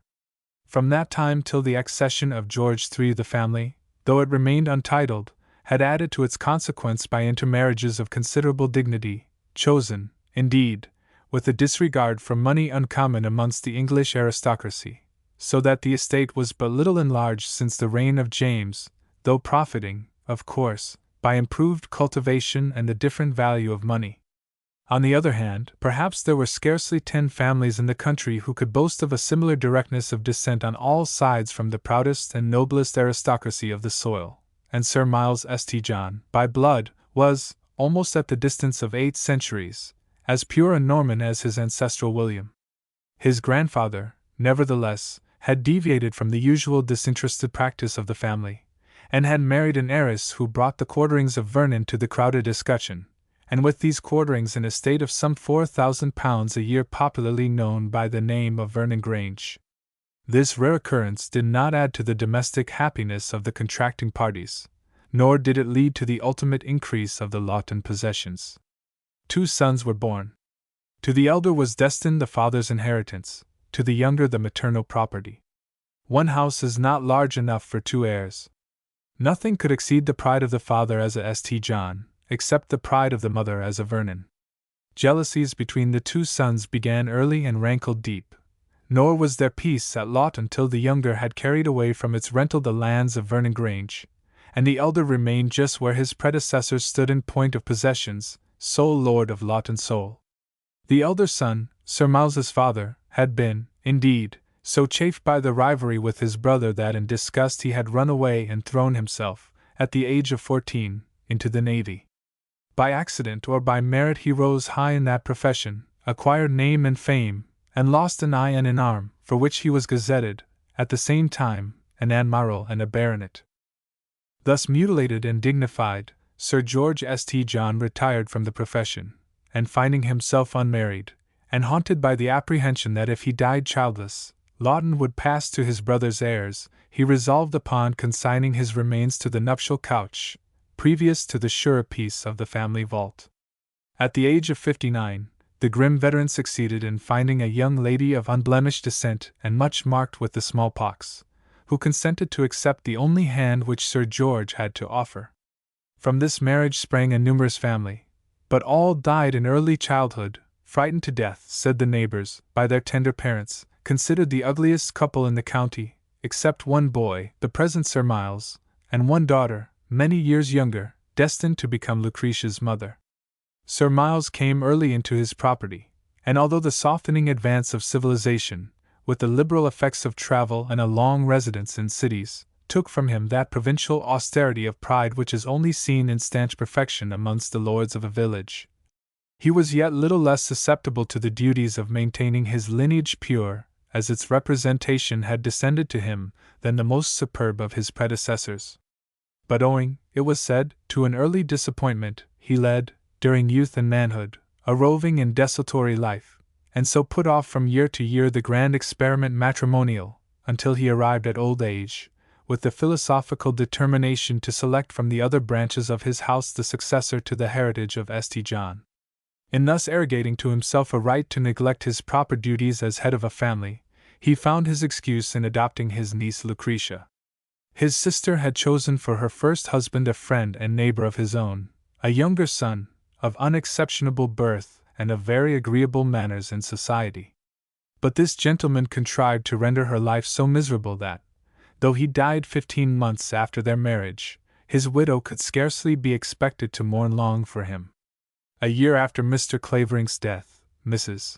Clavering married again, under the mistaken notion that she had the right to choose for herself. She married Dr. Mivers, the provincial physician who had attended her husband in his last illness, a gentleman by education, manners, and profession, but unhappily the son of a silk mercer. Sir Miles never forgave this connection. By her first marriage, Sir Miles's sister had one daughter, Lucretia. By her second marriage, another daughter, named Susan. She survived somewhat more than a year the birth of the latter. On her death, Sir Miles formally, through his agent, applied to Dr. Mivers for his eldest niece, Lucretia Clavering, and the physician did not think himself justified in withholding from her the probable advantages of a transfer from his own roof to that of her wealthy uncle. He himself had been no worldly gainer by his connection. His practice had suffered materially from the sympathy which was felt by the county families for the supposed wrongs of Sir Miles St. John, who was personally not only popular, but esteemed, nor less so on account of his pride, too dignified to refer even to his domestic annoyances, except to his most familiar associates. To them, indeed, Sir Miles had said, briefly, that he considered a physician who abused his entrance into a noble family by stealing into its alliance was a character in whose punishment all society had an interest. The words were repeated, they were thought just. Those who ventured to suggest that Mrs. Clavering, as a widow, was a free agent, were regarded with suspicion. It was the time when French principles were just beginning to be held in horror, especially in the provinces, and when everything that encroached upon the rights and prejudices of the high-born was called a French principle. Dr. Mivers was as much scouted as if he had been a sans-culotte. Obliged to quit the county, he settled at a distance, but he had a career to commence again. His wife's death enfeebled his spirits and damped his exertions. He did little more than earn a bare subsistence, and died at last, when his only daughter was 14. Poor and embarrassed on his deathbed, he wrote a letter to Sir Miles reminding him that, after all, Susan was his sister's child, gently vindicating himself from the unmerited charge of treachery, which had blasted his fortunes and left his orphan penniless, and closing with a touching yet a manly appeal to the sole relative left to befriend her. The clergyman who had attended him in his dying moments took charge of this letter. He brought it in person to Lawton, and delivered it to Sir Miles. Whatever his errors, the old baronet was no common man. He was not vindictive, though he could not be called forgiving. He had considered his conduct to his sister a duty owed to his name and ancestors. She had placed herself and her youngest child out of the pale of his family. He would not receive as his niece the granddaughter of a silk mercer. The relationship was extinct, as, in certain countries, nobility is forfeited by a union with an inferior class. But niece or not, here was a claim to humanity and benevolence, and never yet had appeal been made by suffering to his heart and purse in vain. He bowed his head over the letter as his eye came to the last line, and remained silent so long that the clergyman at last, moved and hopeful, approached and took his hand. It was the impulse of a good man and a good priest. Sir Miles looked up in surprise, but the calm, pitying face bent on him repelled all return of pride. "Sir," he said tremulously, and he pressed the hand that grasped his own, "I thank you. I am not fit at this moment to decide what to do. Tomorrow you shall know. And the man died poor, not in want, not in want. Comfort yourself, worthy sir. He had at the last all that sickness and death require, except one assurance, which I ventured to whisper to him, I trust not too rashly, that his daughter would not be left unprotected. And I pray you to reflect, my dear sir, that—" Sir Miles did not wait for the conclusion of the sentence. He rose abruptly, and left the room. Mr. Fielden, so the good priest was named, felt confident of the success of his mission, but to win it the more support, he sought Lucretia. She was then 17. It is an age when the heart is peculiarly open to the household ties, to the memory of a mother, to the sweet name of sister. He sought this girl, he told his tale, and pleaded the sister's cause. Lucretia heard in silence, neither eye nor lip betrayed emotion, but her color went and came. This was the only sign that she was moved, but how? Fielden's experience in the human heart could not guess. When he had done, she went quietly to her desk. It was in her own room that the conference took place. She unlocked it with a deliberate hand. She took from it a pocket-book and a case of jewels which Sir Miles had given her on her last birthday. "Let my sister have these. While I live she shall not want. My dear young lady, it is not these things that she asks from you, it is your affection, your sisterly heart, your intercession with her natural protector. These, in her name, I ask for, non gem mis, nit purpura venali, nec oro." Lucretia then, still without apparent emotion, raised to the good man's face deep, penetrating, but unrevealing eyes, and said slowly, "Is my sister like my mother, who, they say, was handsome?" Much startled by this question, Fielden answered, "I never saw your mother, my dear, but your sister gives promise of more than common comeliness." Lucretia's brows grew slightly compressed. "And her education has been, of course, neglected?" "Certainly, in some points, mathematics, for instance, and theology. But she knows what ladies generally know, French and Italian, and such like. Dr. Mivers was not unlearned in the polite letters. Oh, trust me, my dear young lady, she will not disgrace your family, she will justify your uncle's favor. Plead for her." And the good man clasped his hands. Lucretia's eyes fell musingly on the ground, but she resumed, after a short pause, "What does my uncle himself say?" "Only that he will decide tomorrow. I will see him." And Lucretia left the room as for that object. But when she had gained the stairs, she paused at the large embayed casement, which formed a niche in the landing place, and gazed over the broad domains beyond. A stern smile settled then upon her lips. The smile seemed to say, "In this inheritance I will have no rival." Lucretia's influence with Sir Miles was great, but here it was not needed. Before she saw him he had decided on his course. Her precocious and apparently intuitive knowledge of character detected at a glance the safety with which she might intercede. She did so, and was chid into silence. The next morning, Sir Miles took the priest's arm and walked with him into the gardens. "Mr. Fielden," he said, with the air of a man who has chosen his course, and deprecates all attempt to make him swerve from it, "if I followed my own selfish wishes, I should take home this poor child. Stay, sir, and hear me. I am no hypocrite, and I speak honestly. I like young faces. I have no family of my own. I love Lucretia, and I am proud of her. But a girl brought up in adversity might be a better nurse and a more docile companion. Let that pass.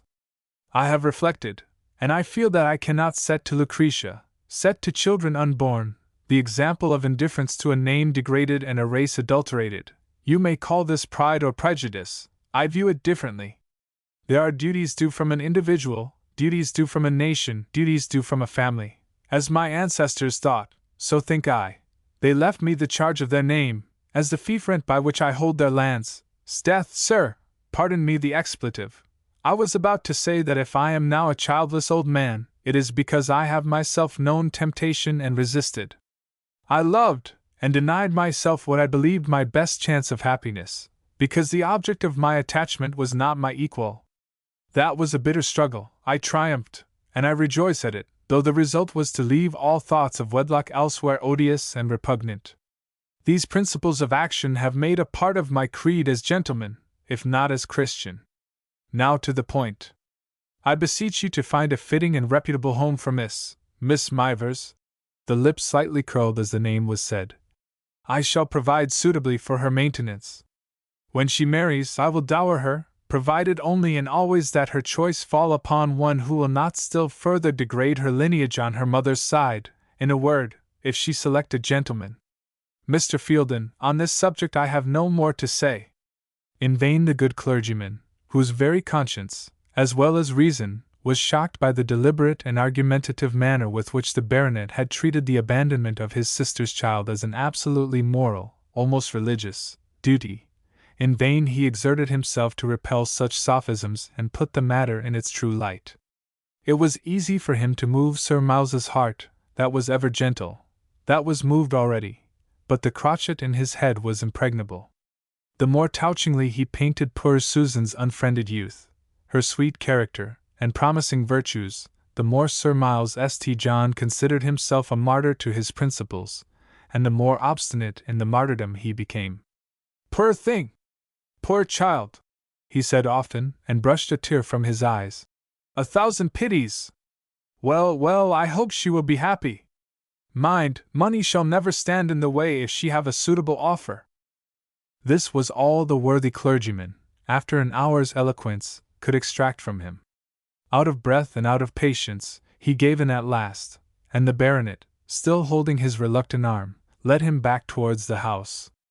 After a prolonged pause, Sir Miles said abruptly, I have been thinking that I may have unwittingly injured this man, this Mivers, while I deemed only that he injured me. As to reparation to his daughter, that is settled, and after all, though I do not publicly acknowledge her, she is half my own niece. Half? Half, the father's side doesn't count, of course, and rigidly speaking, the relationship is perhaps forfeited on the other. However, that half of it I grant. Zooks, sir, I say I grant it. I beg you 10,000 pardons for my vehemence. To return, perhaps I can show at least that I bear no malice to this poor doctor. He has relations of his own, silk mercers, trade has reverses. How are they off? Perfectly perplexed by this very contradictory and paradoxical, yet, to one better acquainted with Sir Miles, very characteristic, benevolence, Fielden was some time before he answered. Those members of Dr. Mivers's family who are in trade are sufficiently prosperous. They have paid his debts, they, Sir Miles, will receive his daughter. By no means! Cried Sir Miles quickly, then, recovering himself, he added. Or, if you think that advisable, of course all interference on my part is withdrawn. Festina lente, not so quick, Sir Miles. I do not yet say that it is advisable, not because they are silk mercers, the which, I humbly conceive, is no sin to exclude them from gratitude for their proffered kindness, but because Susan, poor child, having been brought up in different habits, may feel a little strange, at least at first, with— Strange, yes, I should hope so, interrupted Sir Miles, taking snuff with much energy. And, by the way, I am thinking that it would be well if you and Mrs. Fielden— You are married, sir? That is right, clergymen all marry. If you and Mrs. Fielden would take charge of her yourselves, it would be a great comfort to me to think her so well placed. We differ, sir, but I respect you. Think of this. Well, then, the doctor has left no relations that I can aid in any way? Strange man, muttered Fielden. Yes, I must not let one poor youth lose the opportunity offered by your. Never mind what, proceed. One poor youth in the shop, of course? No, and by his father's side, since you so esteem such vanities, of an ancient family, a sister of Dr. Mivers married Captain Ardworth. Ardworth, a goodish name, Ardworth of Yorkshire? Yes, of that family. It was, of course, an imprudent marriage contracted while he was only an ensign. His family did not reject him, Sir Miles. Sir, Ardworth is a good squire's family, but the name is Saxon, There is no difference in race between the head of the Ardworths, if he were a duke, and my gardener, John Hodge, Saxon and Saxon, both. His family did not reject him. Go on. But he was a younger son in a large family.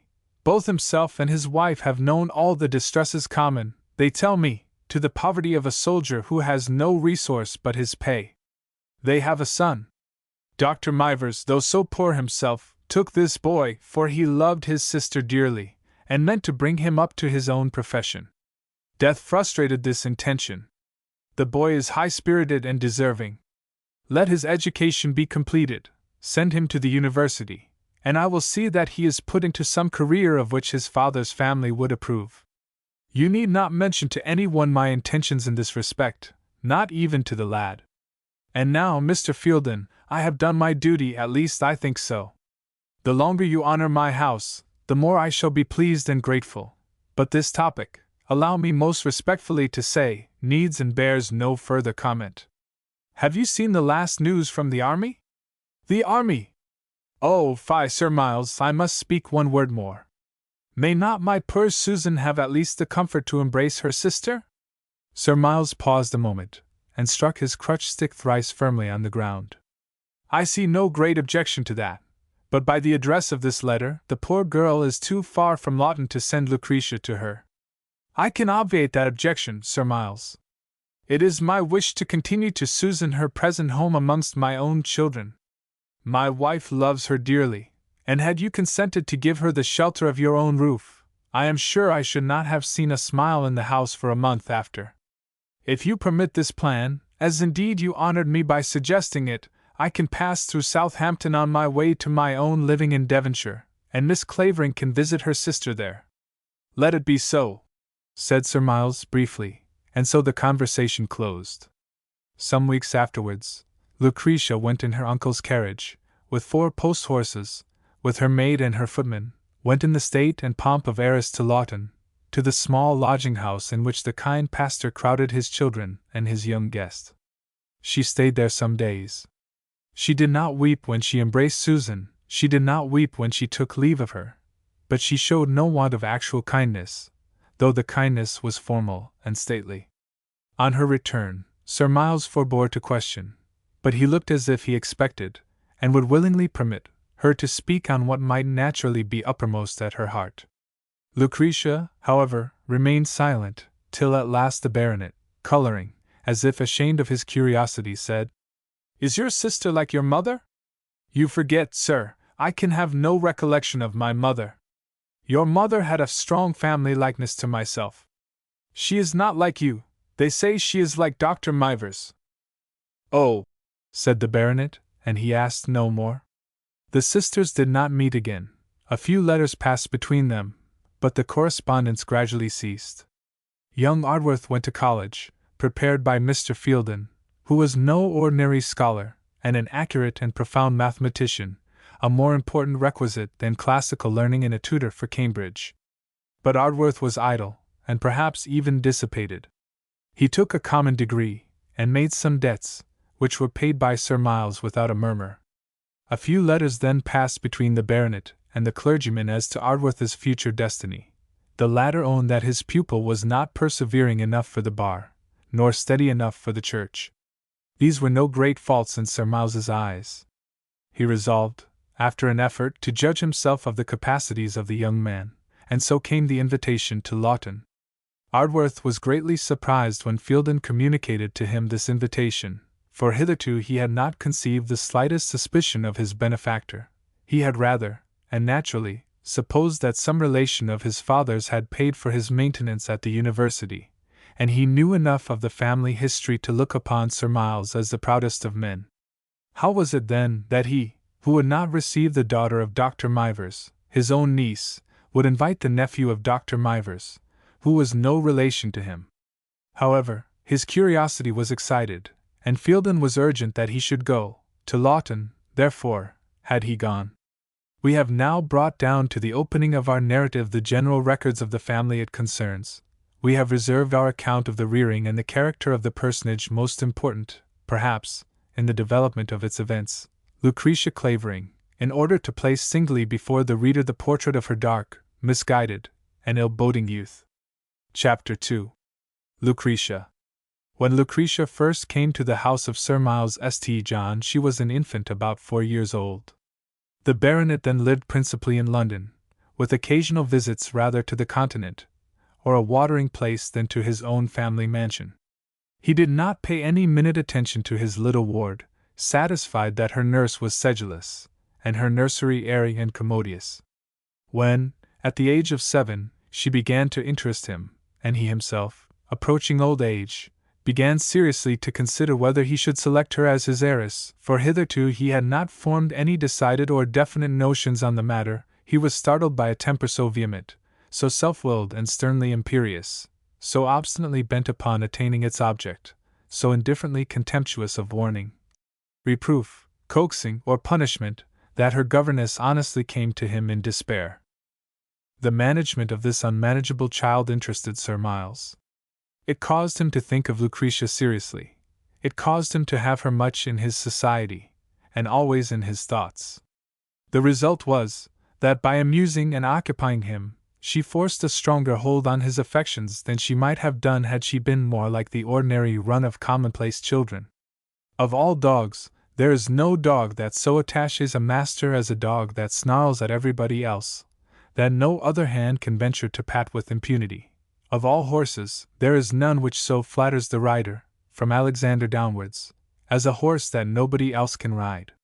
Extend this principle to the human species, and you may understand why Lucretia became so dear to Sir Miles St. John. She got at his heart through his vanity. For though, at times, her brow darkened and her eye flashed even at his remonstrance, she was yet no sooner in his society than she made a marked distinction between him and the subordinates who had hitherto sought to control her.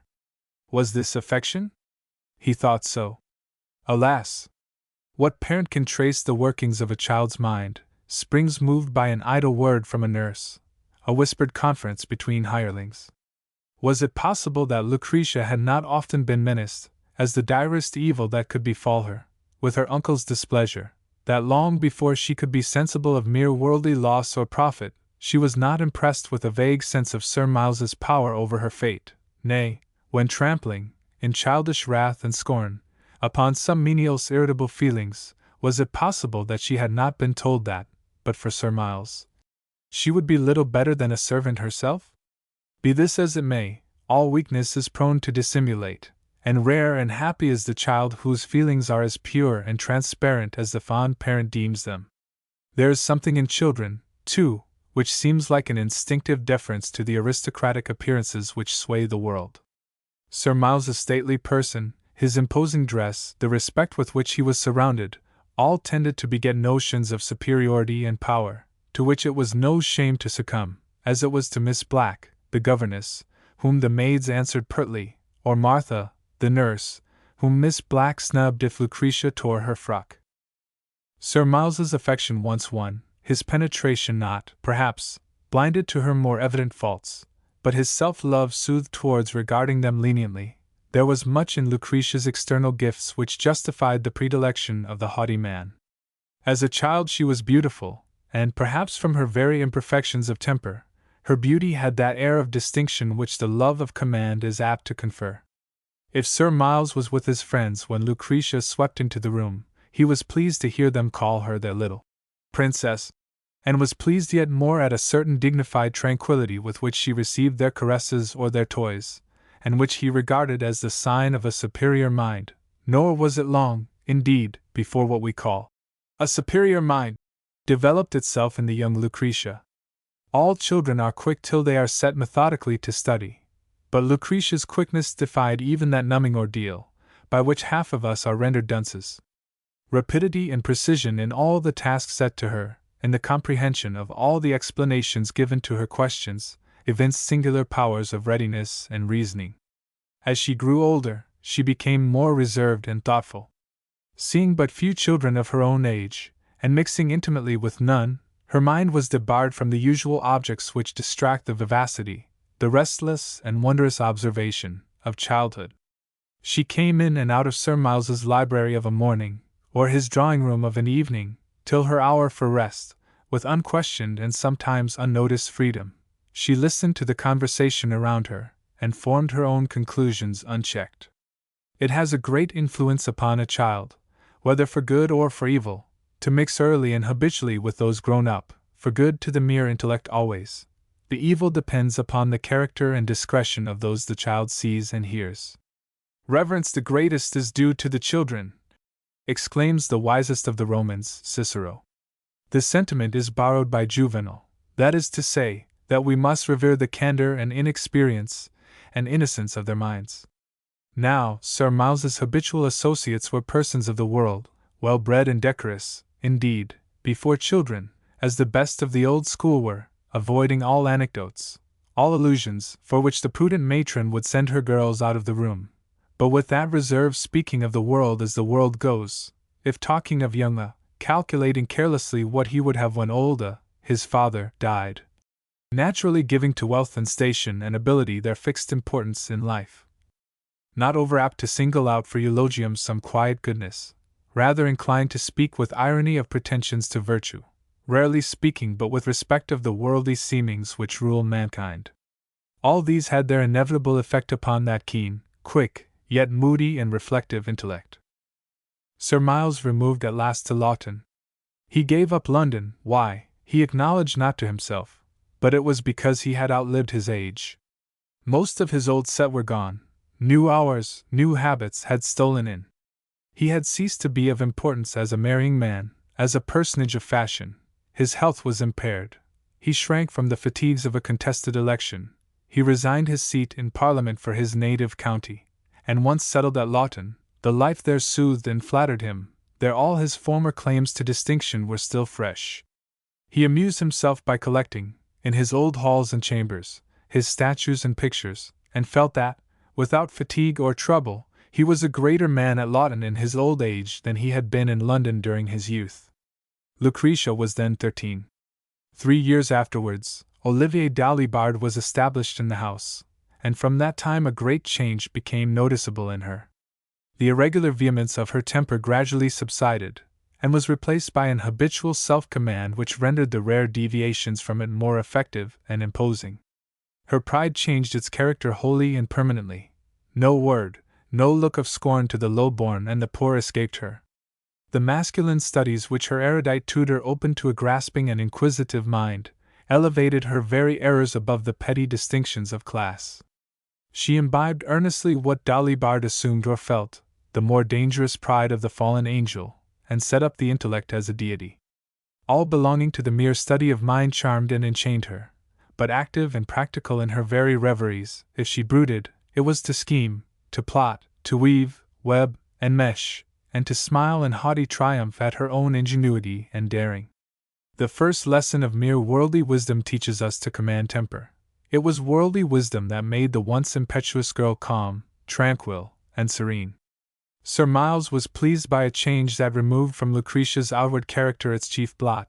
Perhaps, as his frame declined, he sighed sometimes to think that with so much majesty there appeared but little tenderness. He took, however, the merits with the faults, and was content upon the whole.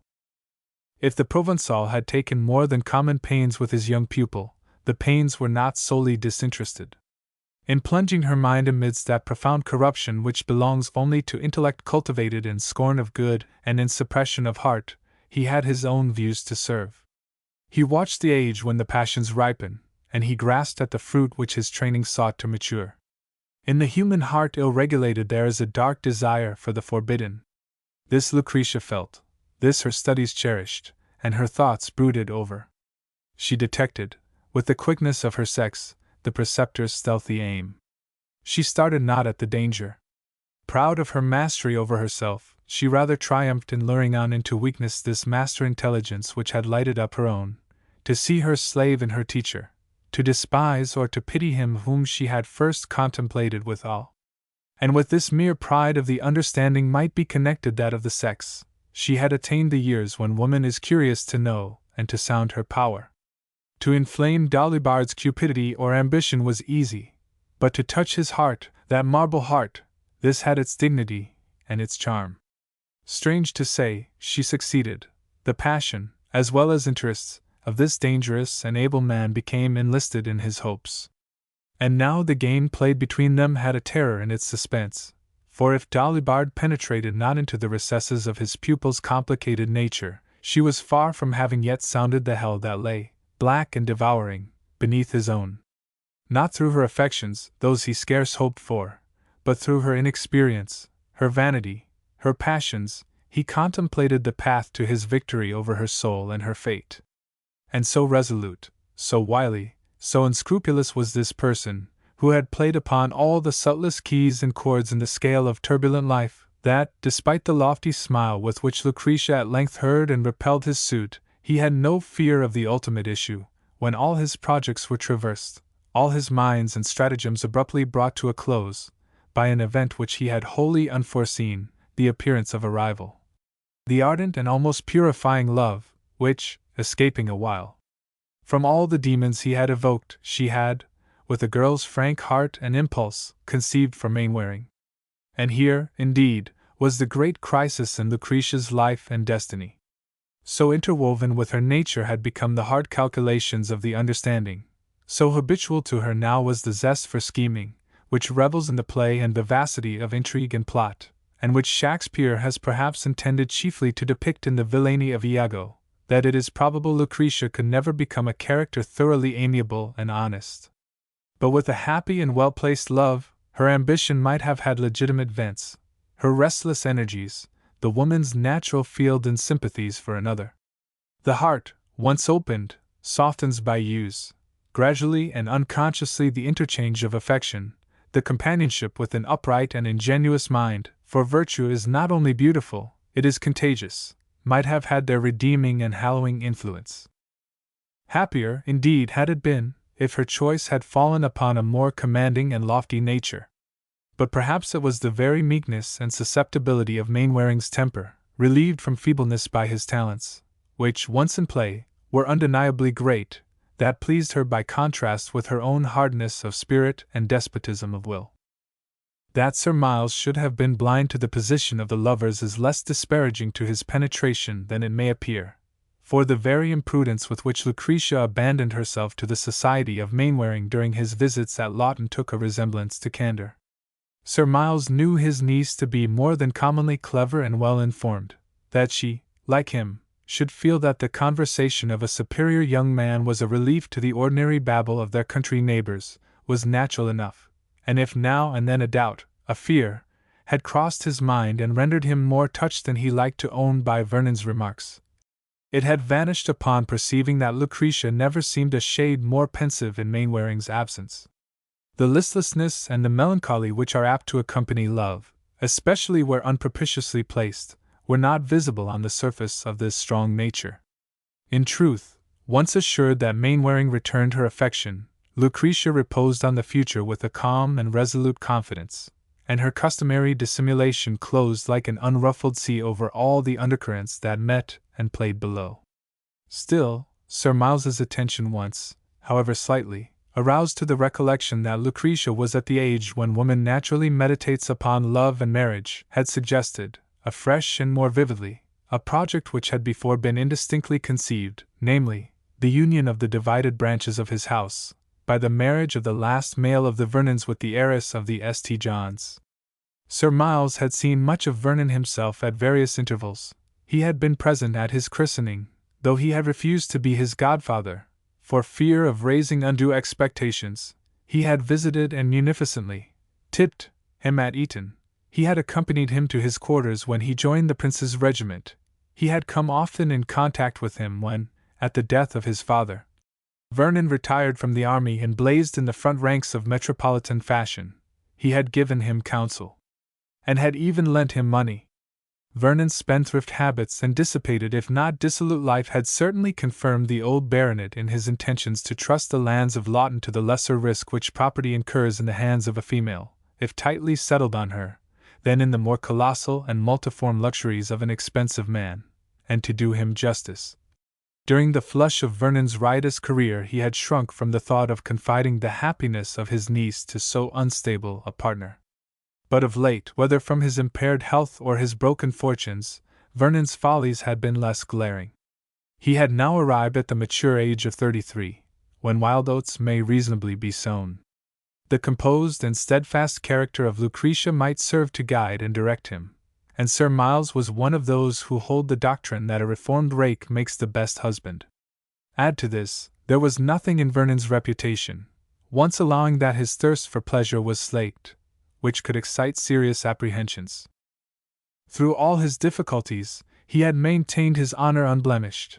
1,000 traits of amiability and kindness of heart made him popular and beloved. He was nobody's enemy but his own.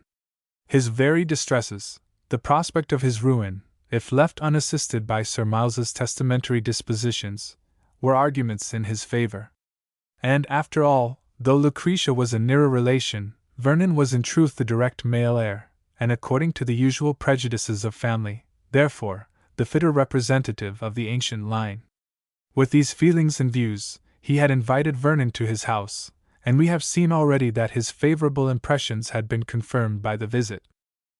And here we must say that Vernon himself had been brought up in boyhood and youth to regard himself the presumptive inheritor of Lytton.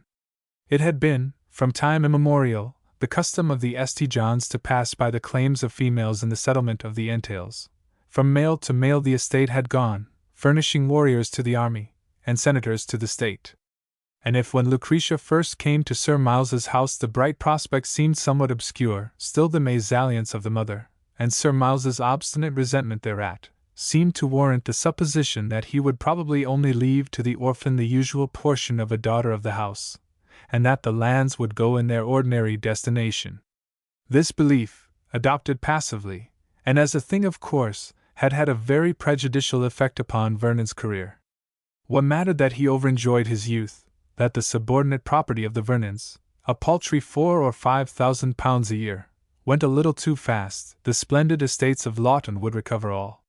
From this dream he had only been awakened, 2 or 3 years before, by an attachment he had formed to the portionless daughter of an earl, and the Grange being too far encumbered to allow him the proper settlements which the lady's family required, it became a matter of importance to ascertain Sir Miles's intentions.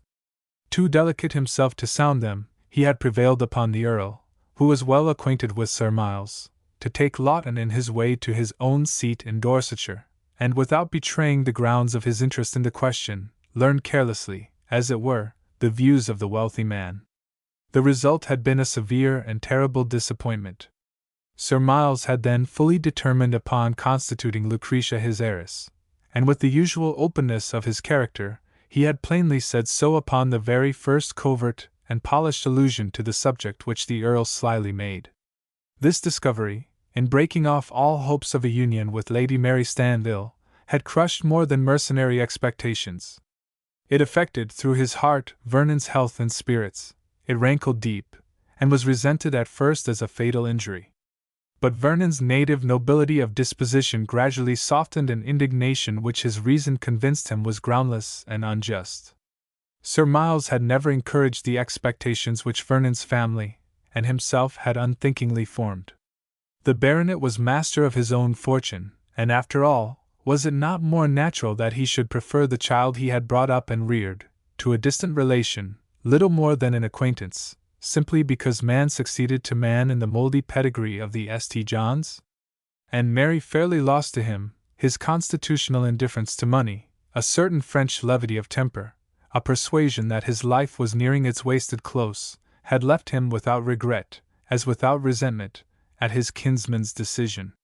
His boyish affection for the hearty, generous old gentleman returned, and though he abhorred the country, he had, without a single interested thought or calculation, cordially accepted the baronet's hospitable overtures, and deserted, for the wilds of Hampshire, the sweet shady side of Pall Mall. We may now enter the drawing-room at Lytton, in which were already assembled several of the families residing in the more immediate neighborhood, and who sociably dropped in to chat around the national tea-table, play a rubber at whist, or make up, by the help of 2 or 3 children and 2 or 3 grandpapa, a merry country dance. For in that happy day people were much more sociable than they are now in the houses of our rural thanes. Our country seats became bustling and animated after the birthday.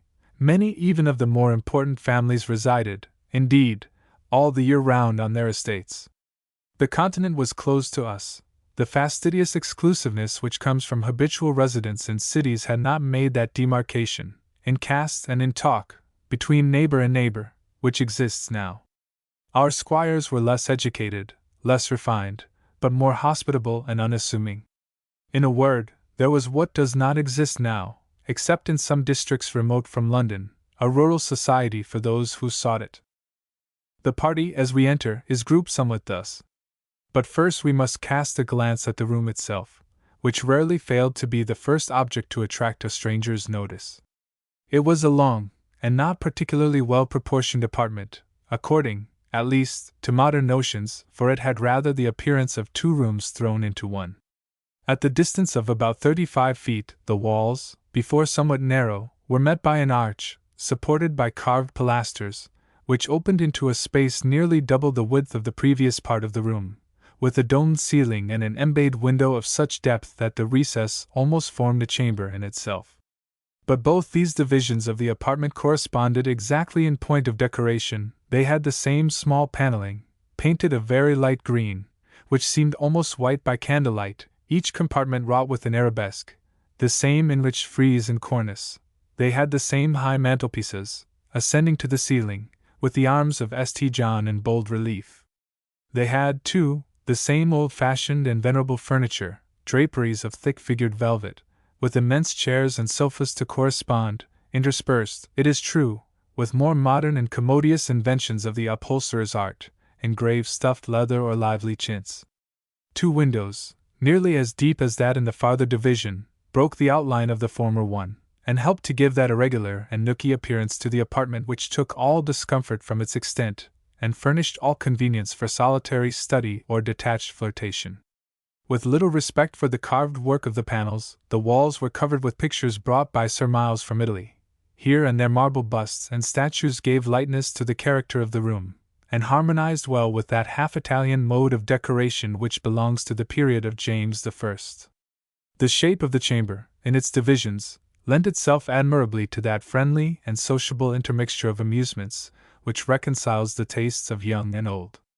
In the first division, near the fireplace, Sir Miles, seated in his easy chair, and sheltered from the opening door by a 7-fold tapestry screen, was still at chess with his librarian. At a little distance a middle-aged gentleman and 3 turbaned matrons were cutting in at whist, shilling points, with a half-crown bet optional, and not much ventured on. On tables, drawn into the recesses of the windows, were the day's newspapers, Gilray's caricatures, the last new publications, and such other ingenious suggestions to chit-chat. And round these tables grouped those who had not yet found elsewhere their evening's amusement, 2 or 3 shy young clergymen, the parish doctor, 4 or 5 squires who felt great interest in politics, but never dreamed of the extravagance of taking in a daily paper, and who now, monopolizing all the journals they could find, began fairly with the heroic resolution to skip nothing, from the first advertisement to the printer's name.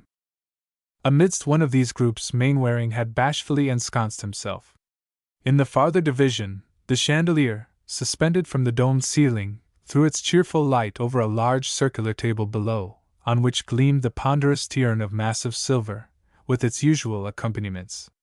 Nor were wanting there, in addition to those airy nothings, sliced infinitesimally, from a French roll, the more substantial and now exiled sheer of cakes, plum and seed, Yorkshire and saffron, attesting the light hand of the housekeeper and the strong digestion of the guests. Round this table were seated, in full gossip, the maids and the matrons, with a slight sprinkling of the bolder young gentlemen who had been taught to please the fair. The warmth of the evening allowed the upper casement to be opened and the curtains drawn aside, and the July moonlight feebly struggled against the blaze of the lights within. At this table it was Miss Clavering's obvious duty to preside, but that was a complaisance to which she rarely condescended.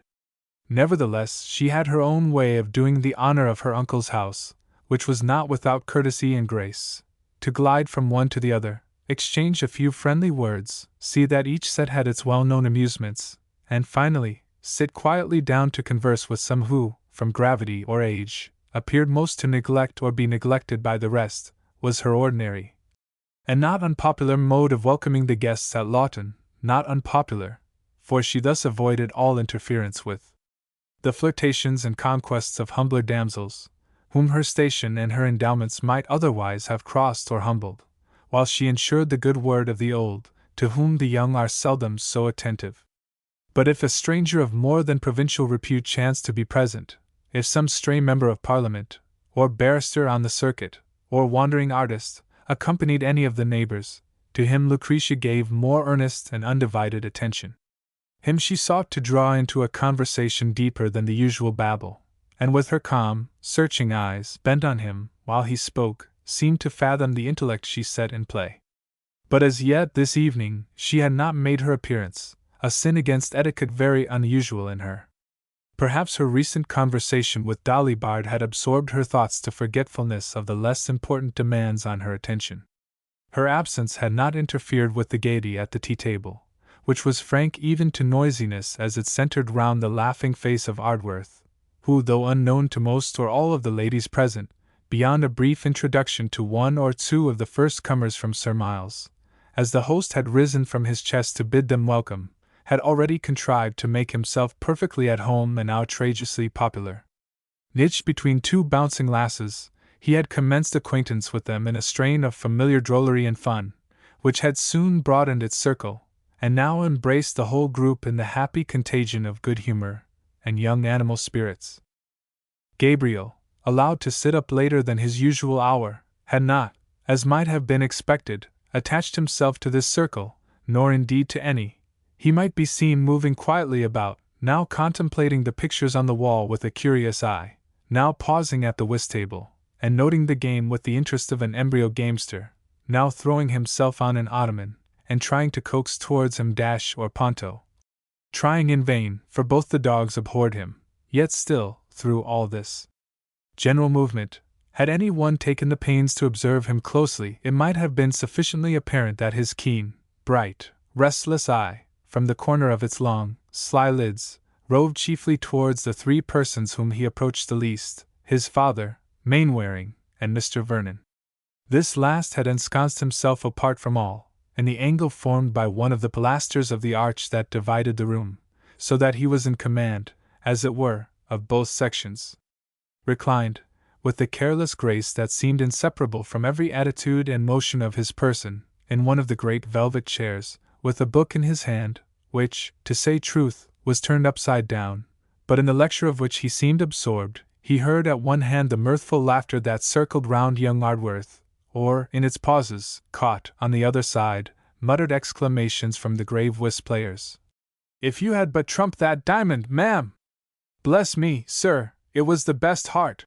And somehow or other, both the laughter and the exclamations affected him alike with what then was called the spleen, for the one reminded him of his own young days of joyless, careless mirth, of which his mechanical gaiety now was but a mocking ghost, and the other seemed a satire, a parody, on the fierce but noiseless rapture of gaming, through which his passions had passed, when thousands had slipped away with a bland smile, provoking not one of those natural ebullitions of emotion which there accompanied the loss of a shilling point.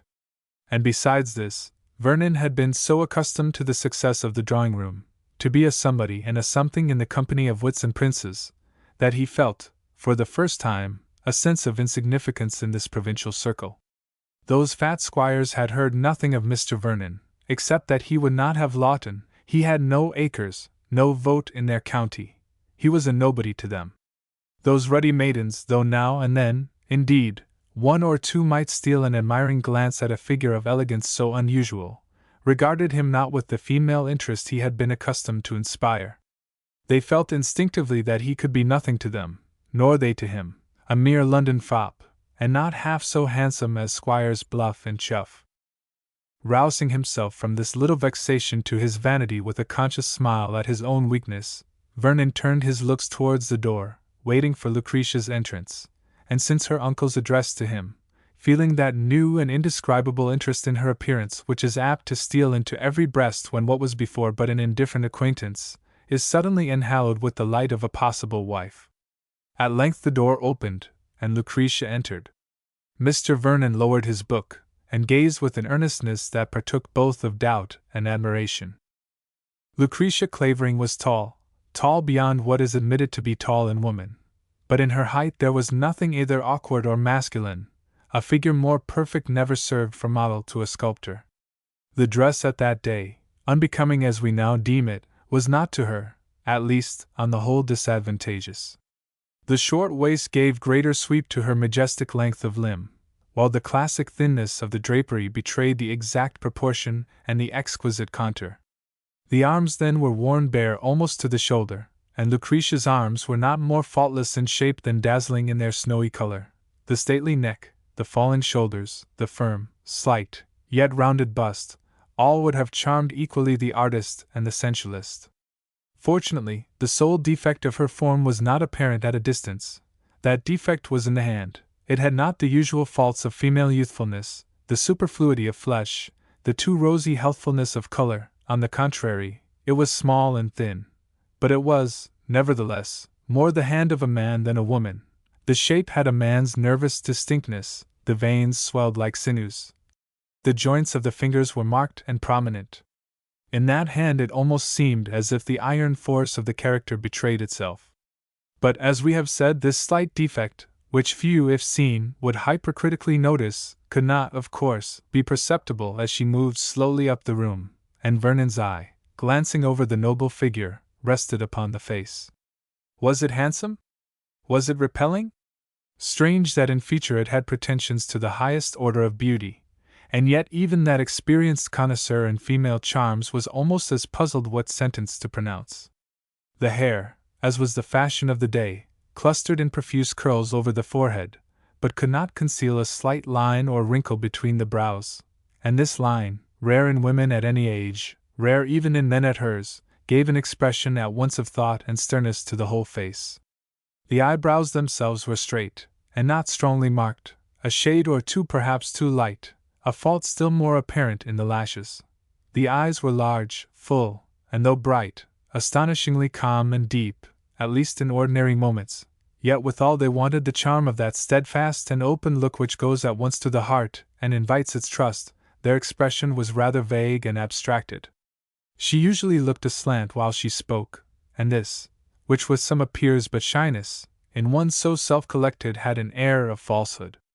But when, at times, if earnest, and bent rather on examining those she addressed than guarding herself from penetration, she fixed those eyes upon you with sudden and direct scrutiny. The gaze impressed you powerfully, and haunted you with a strange spell. The eye itself was of a peculiar and displeasing color, not blue, nor gray, nor black, nor hazel, but rather of that cat-like green which is drowsy in the light, and vivid in the shade. The profile was purely Greek, and so seen, Lucretia's beauty seemed incontestable. But in front face, and still more when inclined between the two, all the features took a sharpness that, however regular, had something chilling and severe. The mouth was small, but the lips were thin and pale, and had an expression of effort and contraction which added to the distrust that her sidelong glance was calculated to inspire. The teeth were dazzlingly white, but sharp and thin, and the eye-teeth were much longer than the rest. The complexion was pale, but without much delicacy. The paleness seemed not natural to it, but rather that hue which study and late vigils give to men, so that she wanted the freshness and bloom of youth, and looked older than she was, an effect confirmed by an absence of roundness in the cheek not noticeable in the profile, but rendering the front face somewhat harsh as well as sharp. In a word, the face and the figure were not in harmony. The figure prevented you from pronouncing her to be masculine. The face took from the figure the charm of femininity. It was the head of the young Augustus upon the form of Agrippina.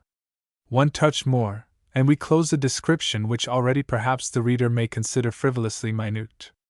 If you had placed before the mouth and lower part of the face a mask or bandage, the whole character of the upper face would have changed at once. The eye lost its glittering falseness, the brow its sinister contraction.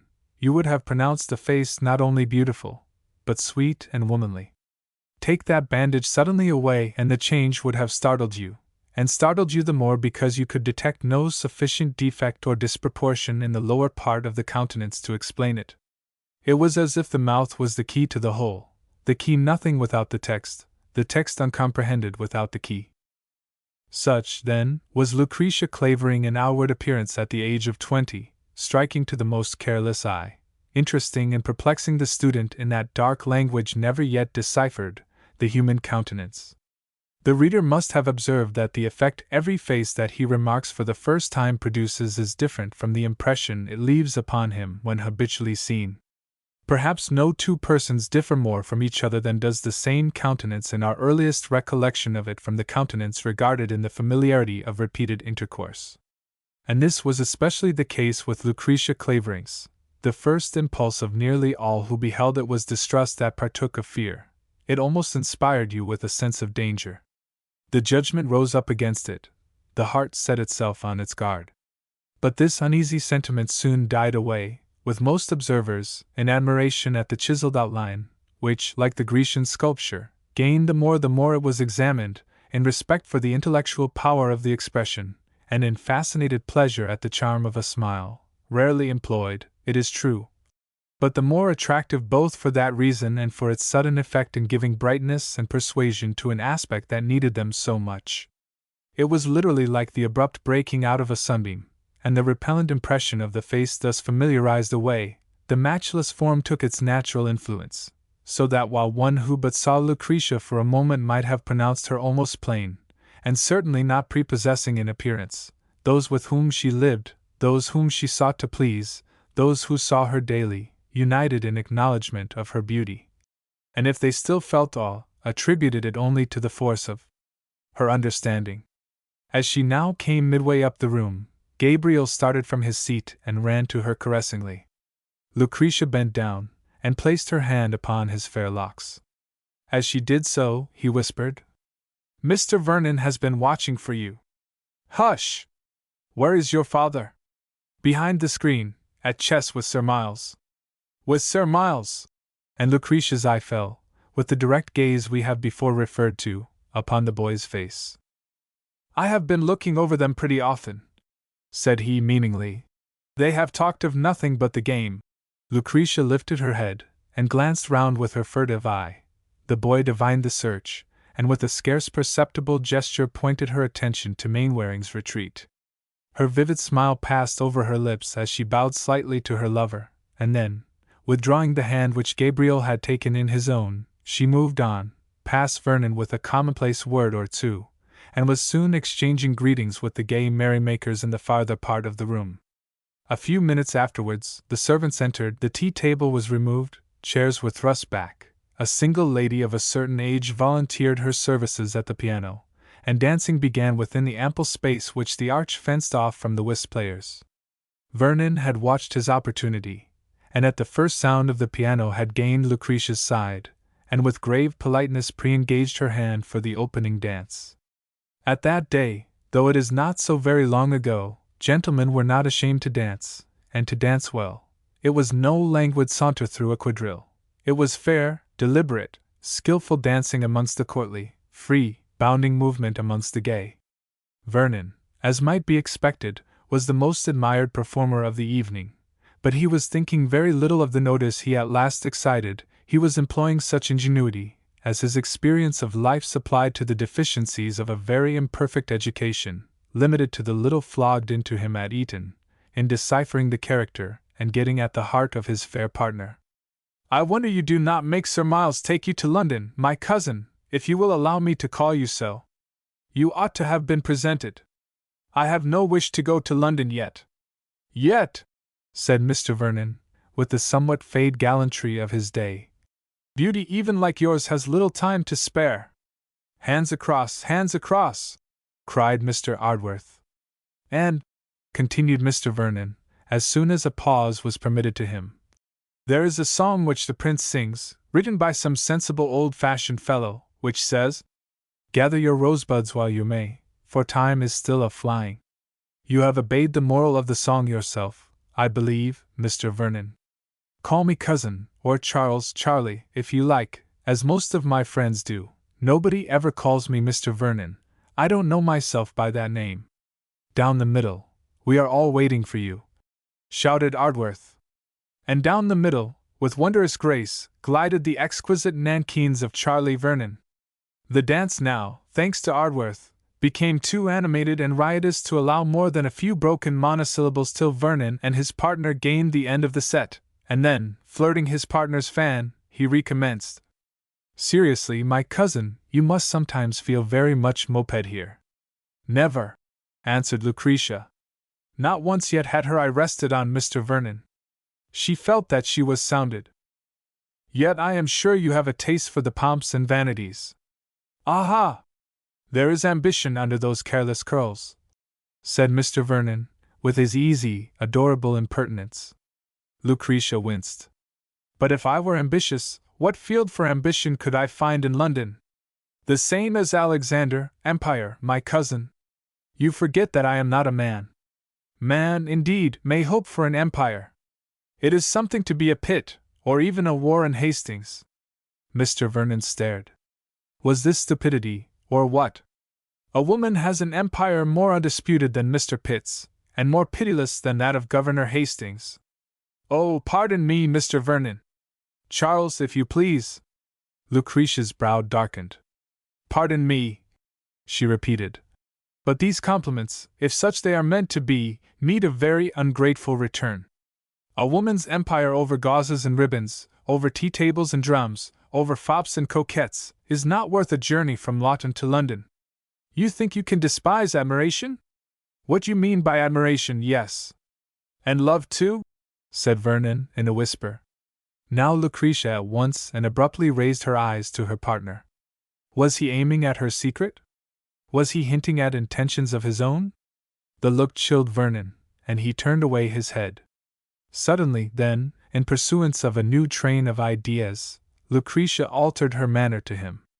She had detected what before she had surmised. This sudden familiarity on his part arose from notions her uncle had instilled. The visitor had been incited to become the suitor. Her penetration into character, which from childhood had been her passionate study, told her that on that light, polished, fearless nature scorn would have slight effect. To meet the familiarity would be the best means to secure a friend, to disarm a wooer. She changed then her manner, she summoned up her extraordinary craft, she accepted the intimacy held out to her, not to unguard herself, but to lay open her opponent. It became necessary to her to know this man, to have such power as the knowledge might give her. Insensibly and gradually she led her companion away from his design of approaching her own secrets or character, into frank talk about himself. All unconsciously he began to lay bare to his listener the infirmities of his erring, open heart. Silently she looked down, and plumbed them all, the frivolity, the recklessness, the half-gay, half-mournful sense of waste and ruin. There, blooming amongst the wrecks, she saw the fairest flowers of noble manhood profuse and fragrant still, generosity and courage and disregard for self. Spendthrift and gambler on one side the medal, gentleman and soldier on the other. Beside this maimed and imperfect nature she measured her own prepared and profound intellect, and as she listened, her smile became more bland and frequent. She could afford to be gracious, she felt superiority, scorn, and safety. As this seeming intimacy had matured, Vernon and his partner had quitted the dance, and were conversing apart in the recess of one of the windows, which the newspaper readers had deserted, in the part of the room where Sir Miles and Dolly Bard, still seated, were about to commence their third game at chess. The baronet's hand ceased from the task of arranging his pawns. His eye was upon the pair, and then, after a long and complacent gaze, it looked round without discovering the object it sought. I am about to task your kindness most improperly, Monsieur Dolly-Bard, said Sir Miles, with that politeness so displeasing to Ardworth. But will you do me the favor to move aside that fold of the screen? I wish for a better view of our young people. Thank you very much.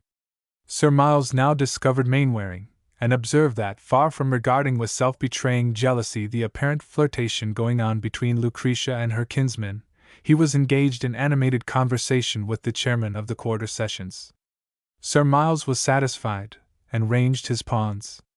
All this time, and indeed ever since they had sat down to play, the Provençal had been waiting, with the patience that belonged to his character, for some observation from Sir Miles on the subject which, his sagacity perceived, was engrossing his thoughts. There had been about the old gentleman a fidgety restlessness which showed that something was on his mind. His eyes had been frequently turned towards his niece since her entrance, Once or twice he had cleared his throat and hemmed, his usual prelude to some more important communication, and Dalibard had heard him muttering to himself, and fancied he caught the name of Mainwaring, and indeed the baronet had been repeatedly on the verge of sounding his secretary, and as often had been checked both by pride in himself and pride for Lucretia. It seemed to him beneath his own dignity, and hers even, to hint to an inferior fear, a doubt, of the heiress of Lawton. Olivier Dalibard could easily have led on his patron, he could easily, if he pleased it, have dropped words to instill suspicion and prompt question, but that was not his object. He rather shunned than courted any reference to himself upon the matter, for he knew that Lucretia, if she could suppose that he, however indirectly, had betrayed her to her uncle, would at once declare his own suit to her, and so procure his immediate dismissal, while, aware of her powers of dissimulation and her influence over her uncle, he feared that a single word from her would suffice to remove all suspicion in Sir Miles, however ingeniously implanted, and however truthfully grounded. But all the while, under his apparent calm, his mind was busy and his passions burning. "Shaw! Your old play, the bishop again," said Sir Miles, laughing, as he moved a knight to frustrate his adversary's supposed plan, and then, turning back, he once more contemplated the growing familiarity between Vernon and his niece. This time he could not contain his pleasure. "Dalibard, my dear sir," he said, rubbing his hands, "look yonder, they would make a handsome couple." "Who, sir?" said the Provençal, looking another way, with dogged stupidity. "Who? Damn it, man! Nay, pray forgive my ill manners, but I felt glad, sir, and proud, sir." "Who? Charlie Vernon and Lucretia Clavering." "Assuredly, yes. Do you think that there is a chance of so happy an event?" "Why, it depends only on Lucretia. I shall never force her." Here Sir Miles stopped, for Gabriel, unperceived before, picked up his patron's pocket handkerchief. Olivier Dalibard's grey eyes rested coldly on his son. "You are not dancing tonight, my boy. Go, I like to see you amused." The boy obeyed at once, as he always did, the paternal commands. He found a partner, and joined a dance just begun, and in the midst of the dance, Honoré Gabriel Varney seemed a new being. Not Ardworth himself so thoroughly entered into the enjoyment of the exercise, the lights, the music. With brilliant eyes and dilated nostrils, he seemed prematurely to feel all that is exciting and voluptuous in that exhilaration which to childhood is usually so innocent. His glances followed the fairest form, his clasp lingered in the softest hand, his voice trembled as the warm breath of his partner came on his cheeks. Meanwhile the conversation between the chess players continued. "Yes," said the baronet, "it depends only on Lucretia. And she seems pleased with Vernon. Who would not be? Your penetration rarely deceives you, sir. I own I think with you. Does Mr. Vernon know that you would permit the alliance?" "Yes, but—" The baronet stopped short. "You were saying, but what, Sir Miles?" "Why, the dog affected diffidence. He had some fear lest he should not win her affections. But luckily, at least, they are disengaged." Dalibard looked grave, and his eye, as if involuntarily, glanced towards Mainwaring. As ill luck would have it, the young man had then ceased his conversation with the chairman of the Quarter Sessions, and with arms folded, brow contracted, and looks, earnest, anxious, and intent, was contemplating the whispered conference between Lucretia and Vernon. Sir Miles's eye had followed his secretary's, and his face changed. His hand fell on the chess board and upset half the men. He uttered a very audible "Sounds!" "I think, Sir Miles," said the Provençal, rising, as if conscious that Sir Miles wished to play no more, "I think that if you spoke soon to Miss Clavering as to your views with regard to Mr. Vernon, it might ripen matters, for I have heard it said by French mothers, and our French women understand the female heart, sir, that a girl having no other affection is often prepossessed at once in favor of a man whom she knows beforehand is prepared to woo and to win her, whereas without that knowledge, he would have seemed but an ordinary acquaintance. It is shrewdly said, my dear Monsieur Dalibard, and for more reasons than one, the sooner I speak to her the better. Lend me your arm. It is time for supper. I see the dance is over." Passing by the place where Mainwaring still leaned, the baronet looked at him fixedly. The young man did not notice the gaze. Sir Miles touched him gently. He started as from a reverie. "You have not danced, Mr. Mainwaring?" "I dance so seldom, Sir Miles," said Mainwaring, coloring. "Ah! You employ your head more than your heels, young gentleman, very right. I must speak to you tomorrow. Well, ladies, I hope you have enjoyed yourselves? My dear Mrs. Vesey, you and I are old friends, you know. Many a minuet we have danced together, eh? We can't dance now, but we can walk arm in arm together still. Honor me. And your little grandson, vaccinated, eh? Wonderful invention! To supper, ladies, to supper!" The company were gone. The lights were out, all save the lights of heaven, and they came bright and still through the casements. Moonbeam and starbeam, they seemed now to have the old house to themselves. In came the rays, brighter and longer and bolder, like fairies that march, rank upon rank, into their kingdom of solitude. Down the oak stairs, from the casements, blazoned with heraldry, moved the rays creepingly, fearfully. On the armor in the hall clustered the rays boldly and brightly, till the steel shone out like a mirror. In the library, long and low, they just entered, stopped short. It was no place for their play. In the drawing-room, now deserted, they were more curious and adventurous. Through the large window, still open, they came in freely and archly, as if to spy what had caused such disorder. The stiff chairs out of place, the smooth floor despoiled of its carpet, that flower dropped on the ground, that scarf forgotten on the table, the rays lingered upon them all. Up and down through the house, from the base to the roof, roved the children of the air, and found but two spirits awake amidst the slumber of the rest. In that tower to the east, in the tapestry chamber with the large gilded bed in the recess, came the rays, tamed and wan, as if scared by the grosser light on the table. By that table sat a girl, her brow leaning on one hand, in the other she held a rose. It is a love token, exchanged with its sister rose, by stealth, a mute sign of reproach for doubt excited, an assurance and a reconciliation. A love token, shrink not, ye rays. There is something akin to you in love. But see, the hand closes convulsively on the flower, it hides a knot in the breast, it lifts a knot to the lip, it throws it passionately aside. "How long?" muttered the girl, impetuously. "How long? And to think that will here cannot shorten an hour!" Then she rose, and walked to and fro, and each time she gained a certain niche in the chamber she paused, and then irresolutely passed on again. What is in that niche? Only books.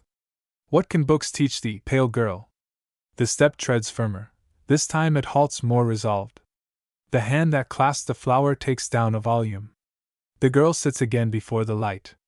See, O rays! What is the volume? Moon and starbeam, ye love what lovers read by the lamp in the loneliness. No love did he this, no yet holier lesson to patience, and moral to hope. What hast thou, young girl, strong in health and rich in years, with the lore of the leech, with prognostics and symptoms and diseases?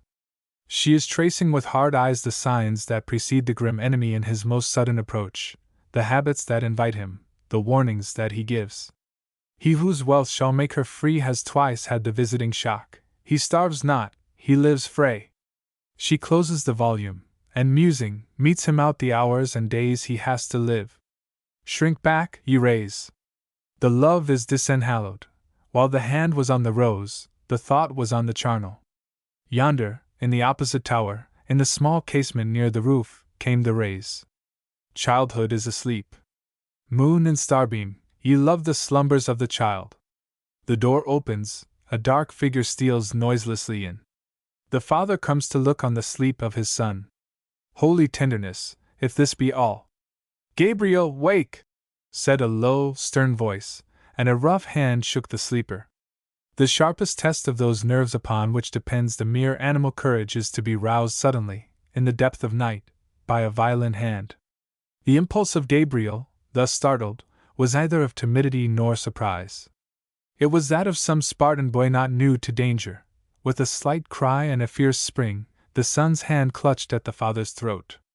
Dalibard shook him off with an effort, and a smile, half in approval, half in irony, played by the moonlight over his lips. Blood will out, young tiger, said he. Hush, and hear me. Is it you, father? Said Gabriel. I thought I dreamed. No matter. Dream always that man should be prepared for defense from peril. Gabriel, and the pale scholar seated himself on the bed. Turn your face to mine nearer, let the moon fall on it, lift your eyes, look at me, so. Are you not playing false to me? Are you not Lucretia's spy, while you are pretending to be mine? It is so, your eye betrays you. Now heed me, you have a mind beyond your years. Do you love best the miserable garret in London, the hard fare and squalid dress, or your lodgment here, the sense of luxury, the sight of splendor, the atmosphere of wealth? You have the choice before you. I choose as you would have me, then, said the boy. The last. I believe you. Attend. You do not love me, that is natural. You are the son of Clara Varney. You have supposed that in loving Lucretia Clavering you might vex or thwart me, you scarce knew how, and Lucretia Clavering has gold and gifts and soft words and promises to bribe withal. I now tell you openly my plan with regard to this girl. It is my aim to marry her, to be master of this house and these lands. If I succeed, you share them with me. By betraying me, word or look, to Lucretia, you frustrate this aim, you plot against our rise and to our ruin. Deem not that you could escape my fall. If I am driven hence, as you might drive me, you share my fate, and mark me, you are delivered up to my revenge. You cease to be my son, you are my foe. Child, you know me. The boy, bold as he was, shuddered, but after a pause so brief that a breath scarce passed between his silence and his words, he replied with emphasis. Father, you have read my heart. I have been persuaded by Lucretia, for she bewitches me, to watch you, at least, when you are with Sir Miles. I knew that this was mixed up with Mr. Mainwaring. Now that you have made me understand your own views, I will be true to you, true without threats. The father looked hard on him, and seemed satisfied with the gaze. Remember, at least, that your future rests upon your truth. That is no threat, that is a thought of hope. Now sleep or muse on it. He dropped the curtain which his hand had drawn aside, and stole from the room as noiselessly as he had entered. The boy slept no more. Deceit and cupidity and corrupt ambition were at work in his brain. Shrink back, moon and starbeam. On that child's brow played the demons who had followed the father's step to his bed of sleep. Back to his own room, close at hand, crept Olivier Dalibard. The walls were lined with books, many in language and deep in lore. Moon and starbeam, ye love the midnight solitude of the scholar. The Provençal stole to the casement, and looked forth. All was serene, breathless trees and gleaming sculpture and whitened sward, girdled by the mass of shadow. Of what thought the man? Not of the present loveliness which the scene gave to his eye, nor of the future mysteries which the stars should whisper to the soul. Gloomily over a stormy and a hideous past roved the memory, stored with fraud and foul with crime, plan upon plan, schemed with ruthless wisdom, followed up by remorseless daring, and yet all now a ruin and a blank, an intellect at war with good, and the good had conquered. But the conviction neither touched the conscience nor enlightened the reason. He felt, it is true, a moody sense of impotence, but it brought rage, not despondency. It was not that he submitted to good as too powerful to oppose, but that he deemed he had not yet gained all the mastery over the arsenal of evil. And evil he called it not. Good and evil to him were but subordinate genii at the command of mind. They were the slaves of the lamp. But had he got at the true secret of the lamp itself? How is it, he thought, as he turned impatiently from the casement, that I am baffled here where my fortune seemed most assured? Here the mind has been of my own training, and prepared by nature to my hand. Here all opportunity has smiled. And suddenly the merest commonplace in the vulgar lives of mortals, an unlooked-for rival, too, of the mold I had taught her to despise, one of the stock gallants of a comedy, no character but youth and fair looks, the lover of the stage starts up, and the fabric of years is overthrown. As he thus mused, he placed his hand upon a small box on one of the tables. Yet within this, resumed his soliloquy, and he struck the lid, that gave back a dull sound.